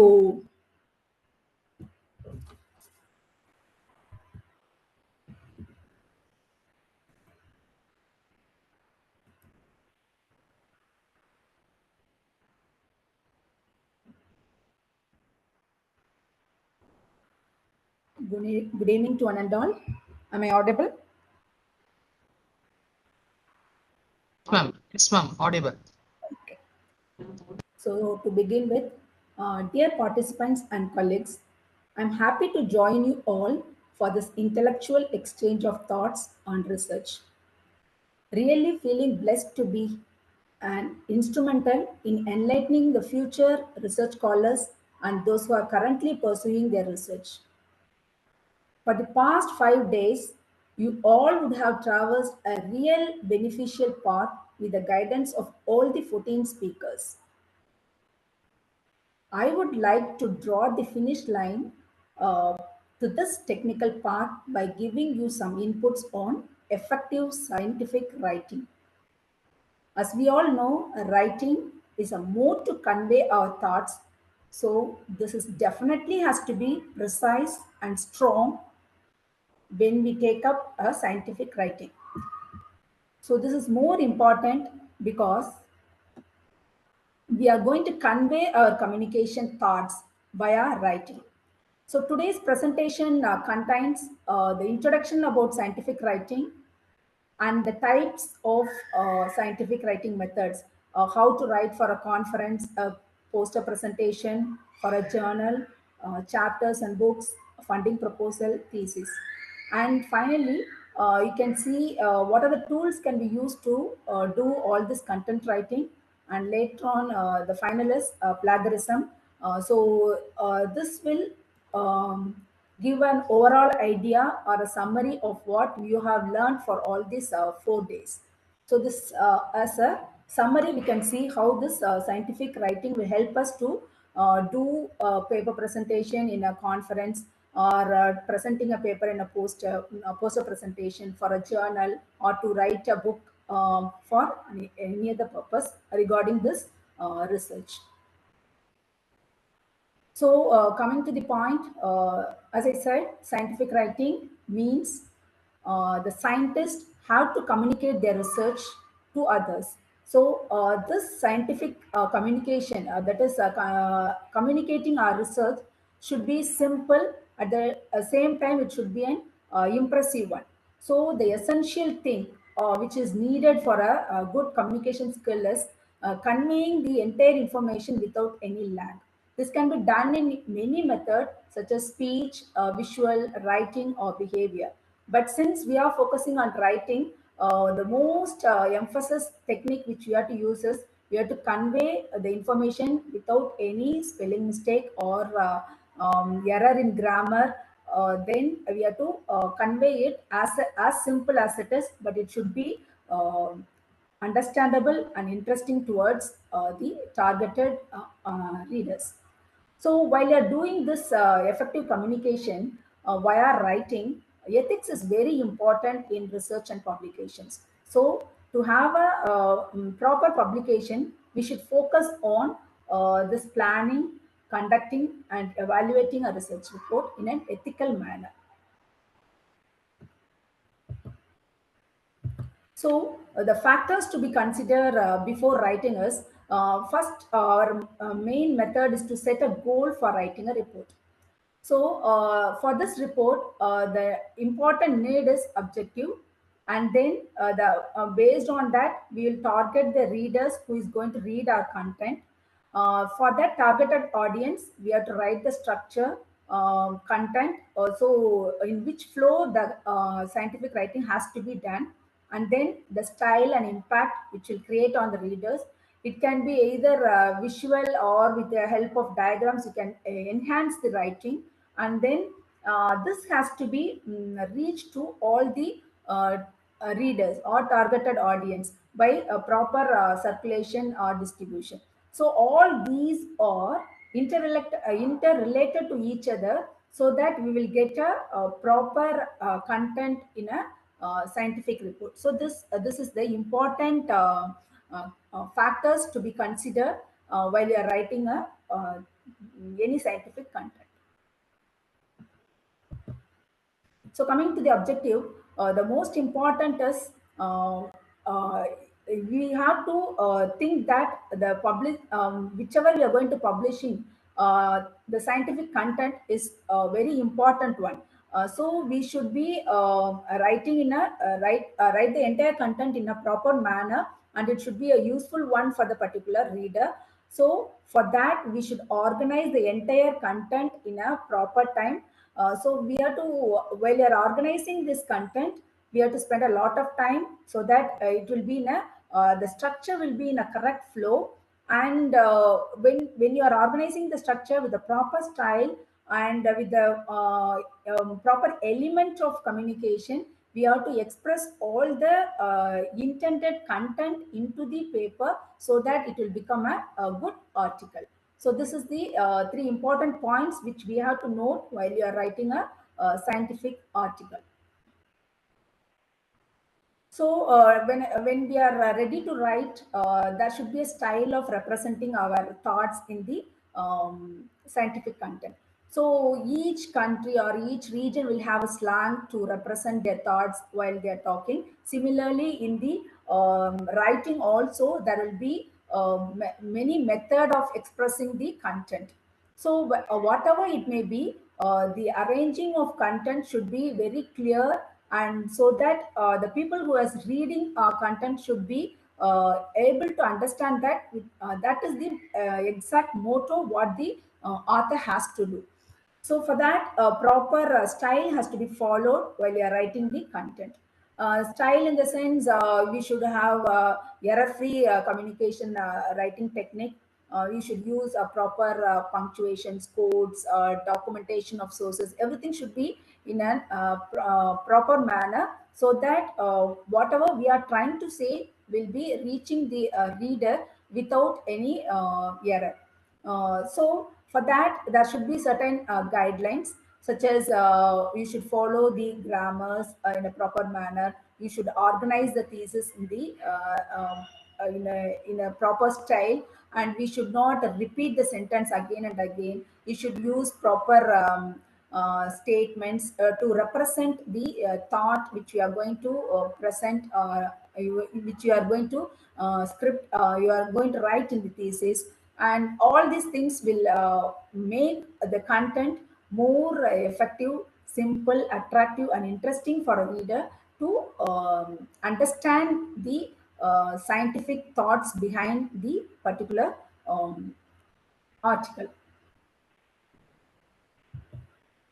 So first we'll see as I said, there are many types of writing a paper. In that, the first thing which we are going to see is submitting a research article for a conference. So suppose if you have started a research for the first year, we will be busy with literature survey and writing the coursework. Later on, we'll step into the work, so that we'll do some simulations or experimental setup. We'll have certain results coming out, and we may not know whether we are in a right path or not. The best thing is submitting a paper to a conference will give us a confidence, and while you're presenting the paper at the conference, many scientists or researchers in the same area will be there, and they will interact with us, so that we will get an idea whether we are going in a proper channel or not. So all the researchers who are in research should not hesitate to submit a paper for a conference. So now assume that you have an work or the results of your research. This can be submitted to a conference. So when you are going to submit a paper to a conference, that research article should be well written, and it should be efficiently organized and easy to follow. So this is the important criteria which you have to do while you are writing the conference. So the content which you are writing should be free from grammatical errors, spelling errors, or any type of errors should not be there. So it should be properly written. And then when you are, if at all, if it is not there, then if the clarity is missing, or if the content which you are going to say is not properly well written, then there is a possibility of getting rejected or it will be written. So it should be well written, efficiently organized, and easy to follow. So these are the important things which you have to keep it in mind when you are submitting a paper or when you are writing a paper for a conference. So whenever you are going to submit a paper for a conference, mostly the conference will say the template. It will be the pages required for an article will be within 6 pages. It can be 2 pages, starting from 2 to 6 pages, and they'll give certain font size to be adapted to type all the content. And there should be a title page. The title page should will have the title of the work which you are going to present, and the mail ID, the author's affiliations, everything will be there. And then the abstract will have all these things. That is the problem which you are going to investigate it, the purpose of study, why you are doing this, what are the methods you are going to adapt, what is the major results you got, how you are interpreting it with the existing system, and how did you implicate. All these things should be written in the first page, that too in the abstract. Later on, keywords should be there, which with that, while someone else is searching for a paper, they'll just type the keywords, so that our paper, if it is the best, it will come in the top of a Google search engine. So the key terms or words should be in proper way, manner. It should be engaged in a conference article. Next, after completing the abstract, we are going into introduction. So that introduction will tell us, even if an author is not knowing about our research, by reading the introduction, they'll come to a basic understanding or fundamentals of the paper. And then if they are reading into the rest of the paper, they'll come to know what is our objective, what is the state of research, what is the significance important that we have done, what are the methods and materials we have used, how we have collected the data, how we have analyzed it, how we are getting the result. All these things will be followed after the introduction, so that the reader or the evaluator or the committee member will get a reviewer will get an idea, so that it will be easy understanding to make a paper to get accepted in a conference. After that, after describing everything, then we have to come to the point to discuss the results. So we will have some results because of simulation or by taking some experimental analysis. That results will tell us how important or how efficient our work is. And while you're telling the results, it has to be in the form of tables or figure, which is comparing with the existing technique, so that it will give an overall picture of the previous research also. Later on, we have to discuss about the results, and we have to prove our proposed result is better than that, or what way it is more complex, whatever it may be, it has to be discussed or compared with the existing thing. Later on, we have to go for an acknowledgement. We can thank the people who are supported for the research or the organization, or if there is any funding source that has to be done. Later on, references. The final is references. Usually, we are using a hardware system for referring the text. That is, the first author's name will be there. Later on, we'll go for the title, then which journal you are referring, at which time it has been published, all those things. So that will be in the reference. And sometimes inside the literature survey also we can quote. In that case, instead of representing all the authors, you can say just mentioning one author and rest of them as et al. Likewise, you can use certain technique by following this hardware system to refer all the books which are referred, or all the papers you are referred. And then also you can go for DOI, so that is by clicking it, you can find out at which year or where. Nowadays for citation, we are going for digital object identifier. Later on, journal article, books, conference paper, anything, all these things, if you have been used in, if you have been referred for your research paper, then you have to include in the references. So these are all certain framework or the template which you have to follow for a conference. So the researcher who is under doing research has to they have to set that within the period of research at least they have to they have to present their paper in 2 conferences, so that they'll get a clear idea from many other participants or many other people who are doing the research in the same area. So this is one method of making the paper for a conference. Next, sometimes there is a method of expressing our research in terms of poster presentation. So poster presentation, here we are not going to write in pages, just one page, one part of it will represent the entire content which you are presented in the conference will be represented here. So this poster presentation, mostly it will be available in any conference places before the start of conference or after during the break. We can the people will come so that we can just advertise your project. So it is an eye-catchy thing where you can express our ideas in a nutshell.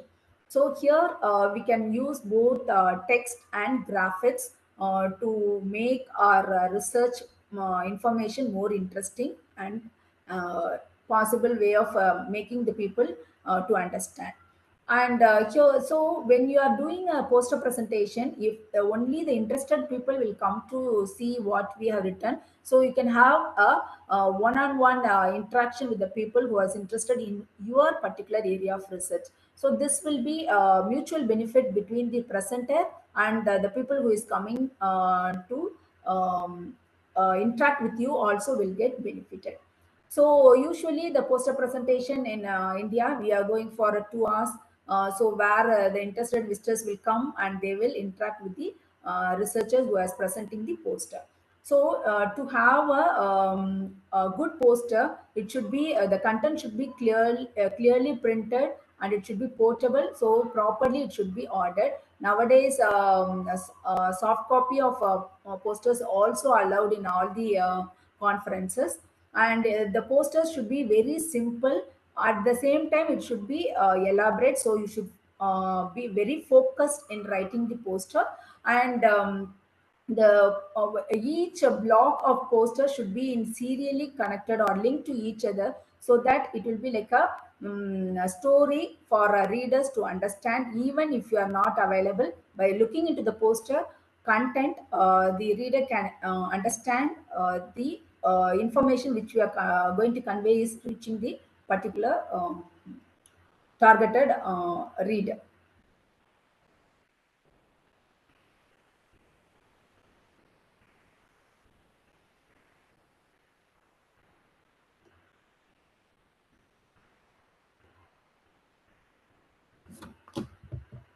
So the layout for a poster presentation is first we should have a title, and then the affiliation of authors.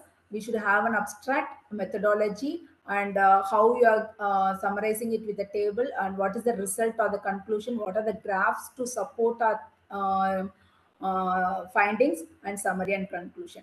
So this is the sample template. It can be vary for each poster presentation place, and there are also many other templates available available. So whichever is interesting for you, you can take. This is just an example where which can be used for a poster presentation layer.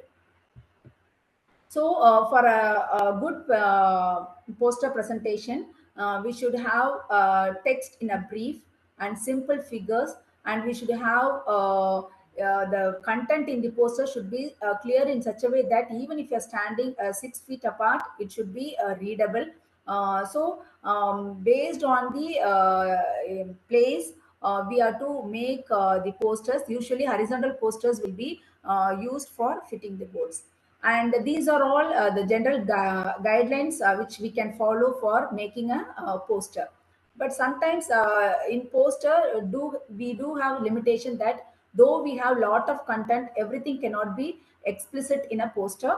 Or transforming the entire information is very difficult. So in a nutshell or in a hints, we have to communicate whatever the information we are having.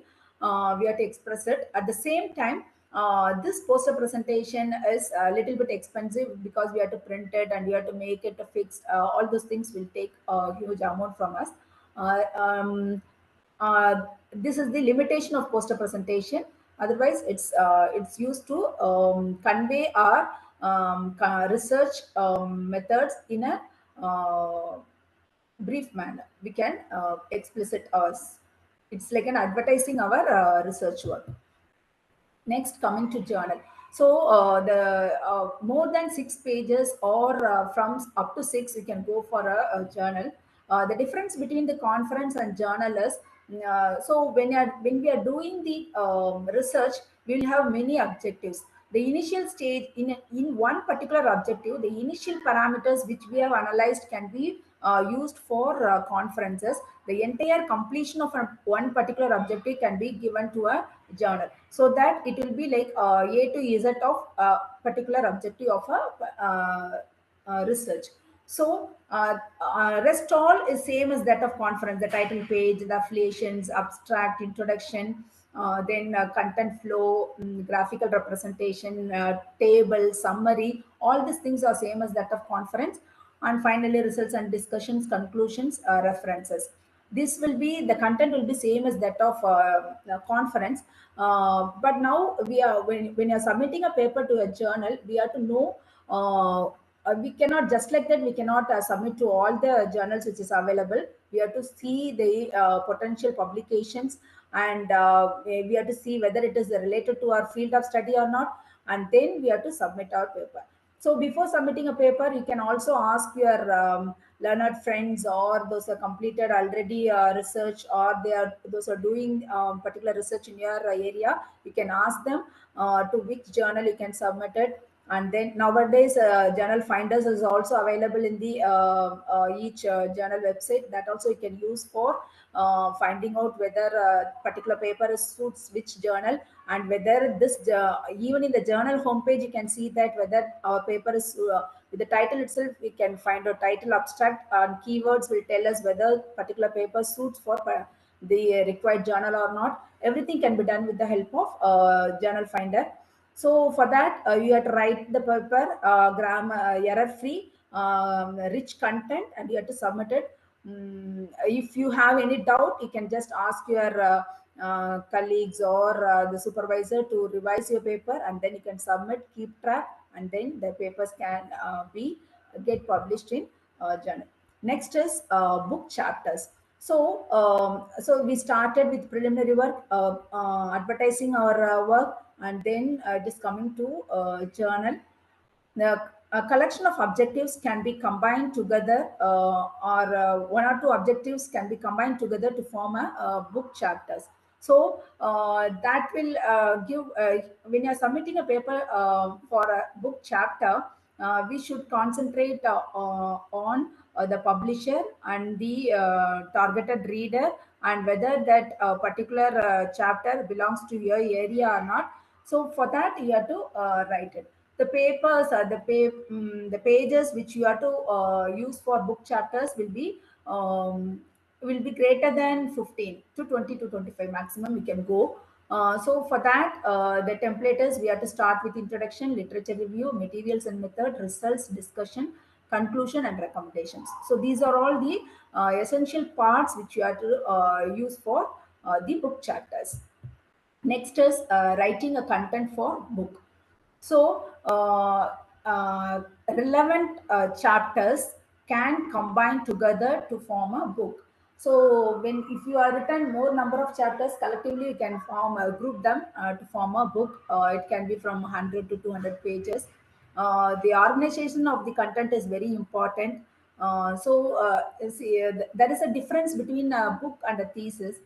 Thesis is the important novelty, and the work which you carried can be will be presented, must be presented in a thesis. But when you are talking about the book, The books can take the previous content, what is the existing content, and you can elaborate it. And now you can enhance or elaborate it to the recent advances. So that will make a book more interesting. So starting from the introduction, preface till the end, we have to go for a book. So collection of book chapters with a relevant and similar topics will be organized in a proper manner to form a particular books. Next is we'll see about submission of a research proposal for funding agencies. So when we are doing the research, we will have a lot of idea to implement. The thing is to implement it, we should sometimes we may in need of software, or we may need some equipments which is very costly. So in that case, we can reach out. We can get it done with the help of a funding agencies. So for that, we should keep tracking the call for proposals, and we should find out the research proposal plan and who is according to our area. What are the agencies are there, and what is the time at which they are calling the proposal. So we should track them, and we should plan for that. And we, that proposal should be equivalent to that of our research objective, and then we have to submit the proposal. So while you are submitting the proposal, that proposal should be satisfying our objective and also the funding agency's objectives, and it should be well organized, so that it will be selected by the particular funding agency. So for that, we should say our own strength and weakness, and how we are going to plan it, and how we are going to get the fund. So all these things will be described now. So when you are before going to submit a proposal for a funding agency, we should know the area in which you are going to write a proposal, and which are the agency will call, make a call for proposal and are in our specific area. So after considering it, we have to find out at which time we have to submit it, who will evaluate our proposal, and how the peer review committees will be declaring the results. All these things we should be known, and then we have to apply for the funding agency. So we sometimes some funders will provide all this content annually or semi-annually. So we have to find out if at all if our funding has been accepted from our funding agencies. Periodically the reviewers will be asking how far we have completed the project, and later on after a tenure period of 2 years or 3 years, we have to submit a final report. So when you are preparing this proposal, three things we have to keep in mind. The proposal should address a problem that should be significant, and it should be need for an hour. All these things should be clearly stated, and then how we are going to are we able to do it. See, sometimes we may say we may expect a lot and we will project it, but we cannot implement it. So that researchers qualification also will be considered into it. So the problem statement should be unique. At the same time, it should be simple, so that we can complete the assigned target within the particular time. Later on, we have to check for budget, timelines, and resources available to make the proposal more efficient, so that the review committee will accept our proposals. So while you're drafting the proposal, as usual, the first page should have a research proposal title, and then the second page will have a title with principal investigators name, designations. If co-principal co-PA is there, one you can add it, or more than one you can add them. If not, you can leave this. Then from which institution you're going to present it, what is the project summary, keywords, all these things should be there in the page 2.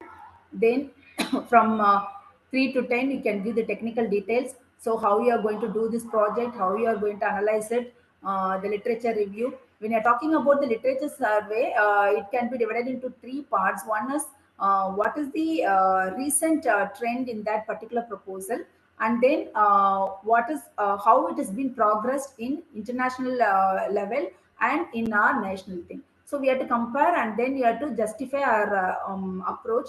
Only then the possibility of getting sanctioned is there.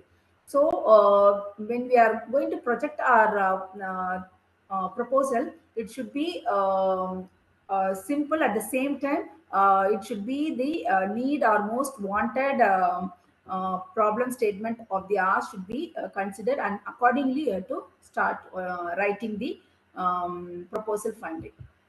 So for that, we should have an objective, and the main objective will be there, and subsidiary objectives will be there, and how we are going to make it unique, and the frame structures. Either you are going for a theoretical work, or you are going for a testing hypothesis, or if it is a simulation. All these things, how the flow of your 3 years plan is going to happen, will be explained in the proposal with the technical details.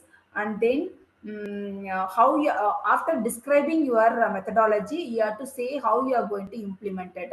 So how you are going to analyze it, data collection process, or you are going to just simulate it, or you are going to test it with various simulation parameters, or real-time analysis. All these things we have to say in the research design methodology.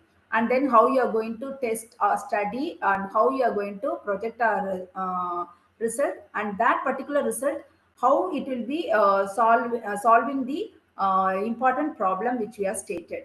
So that is the important thing which you have to primarily state in the funding things. And then we have to say what are, if you are getting this output, what are the things you need it, and what are the problems we can avoid if you are if it has been sanctioned. All these things has to be clearly explained, clearly written in the content. Okay. Next, after implementing all the technical details, we should go for the bibliography of the investigator. So we have to write about ourselves, the institution to which we belong, and to showcase our patent, or all these things has to be described at the end of the proposal. And then we have to reveal our work plan, that is how you will manage and what is the methodology you are going to use, and how the each stage of work will be completed within what time period, and what is the budget required for implementing this proposal. So all these things has to be explicitly given, and it should be more or less we should try to adapt in while you are executing the funding project. So the time schedule for all these activities is important task, and every 6 months there will be a review, and we have to present our work, and mostly we should be capable of completing all our research work in the scheduled time. Okay. So this is a template for a budget. So this is for a 4-year funding time. So for in each year, what is the amount required for salaries or consultancy, travel, to apply for a conference, to taking the purchase of equipments, all those things has to be included. Apart from that, you can also give for institutional overhead also. This total, like that, we have to give for all. Suppose the project is for can be carried out for 4 years. For all, entire 4 years, we have to give, and the total budget will be submitted to the funding agency for the approval. So on the summary, you should have primary objective, and why we are doing, that is the secondary thing. And then what are the benefit if you are doing this, and this has to be emphasized in a strict, simple and interesting manner, so that it will add value for you. And then we have to see what are the relevant information which we can provide to make to justify our proposal to the evaluator. Finally, we are, as previously said, we have to go for bibliography with references to quote or support our proposals. The next is thesis writing. So thesis is a word come from Greek, So this is an intellectual proportions are conducting the originality of our work. So this is most important in our research career. So we are acquiring all those results which we are carried for nearly 3 to 4 years. We have to consolidate, and then we have to make it in a readable manner. It's not like a diary on which we will write day-to-day activities. It should be an simple, at the same time worthy content, so that it should be accepted by the evaluator. And as you all know, synopsis is nothing but outline of thesis highlighting the important results. So when you are writing thesis, we should concentrate on pages. So first will be the cover page and title page, then declaration, bona fide, acknowledgement, table of content, abstract, tables of figures, symbols and abbreviations. Later on, chapters will be there, then figures and the words to describing the content, the period on which we are going to write. See, these are all the things which we have to do, which we have to know, the flow of writing the thesis. So this is example which we are following in our institute. So this is the title page, so declaration page, bona fide certificate, acknowledgement, and then the chapter numbers. So when you're talking about abstract, it should be, see, this will vary for each and every university. According to the norms, we have to write it. I have taken SRM's example. So here we have to go with the double spacing. The abstract should clearly state the problem, purpose of study, methods, major results, interpretations, and implications. And then chapter starts with introduction, and then the chapter 2 will with the background of study. Chapter 3 is literature survey. 4 to 6 is analysis, design, implementation, and interpretation of results. If it is 7, it is like a critical assessment of our own work, stating all the objectives. And then chapter 8 is the future work of our work, and chapter 9 will be the summary and conclusion. So this need not to be strict to chapter 9 or 10. It is depending upon the user's availability or the thesis content. You can change it and you can write it. And then appendix and bibliography, which you have to, this is mandatory in all the thesis. So now we have seen the types of tools, types of content which we have to write. So all this can be written in different format, like LaTeX, Microsoft Word, OpenOffice, anything. So based on the researcher's convenient, you can use any of these content writing tools, and then you can write it so that it will be arranged flow will be proper. And the unique thing which we have to do is we should never copy the content from others. So always when you're writing some content, it should be checked for plagiarism free. So for that, many software tools are available. So these, with the help of these softwares, you can check so that always, even the self-plagiarism should be less than 10%. So the content should be plagiarism-free content, so that it will be easily accepted by conference or journal or paper or thesis. Even for funding agencies, you should go for flag-free content. So what next? With the acquired skill set, you have to identify the best writing tool, write flag-free scientific content, and then we can be a successful researcher or successful content writing methods can be adopted if you adopt all these things. Thank you so much.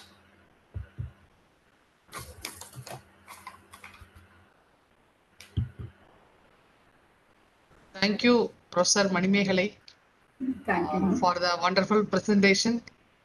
I think it is very useful for students, all kind of students, UG, PG, and PhD. Thank you so much once again. So at Sir, this time, I want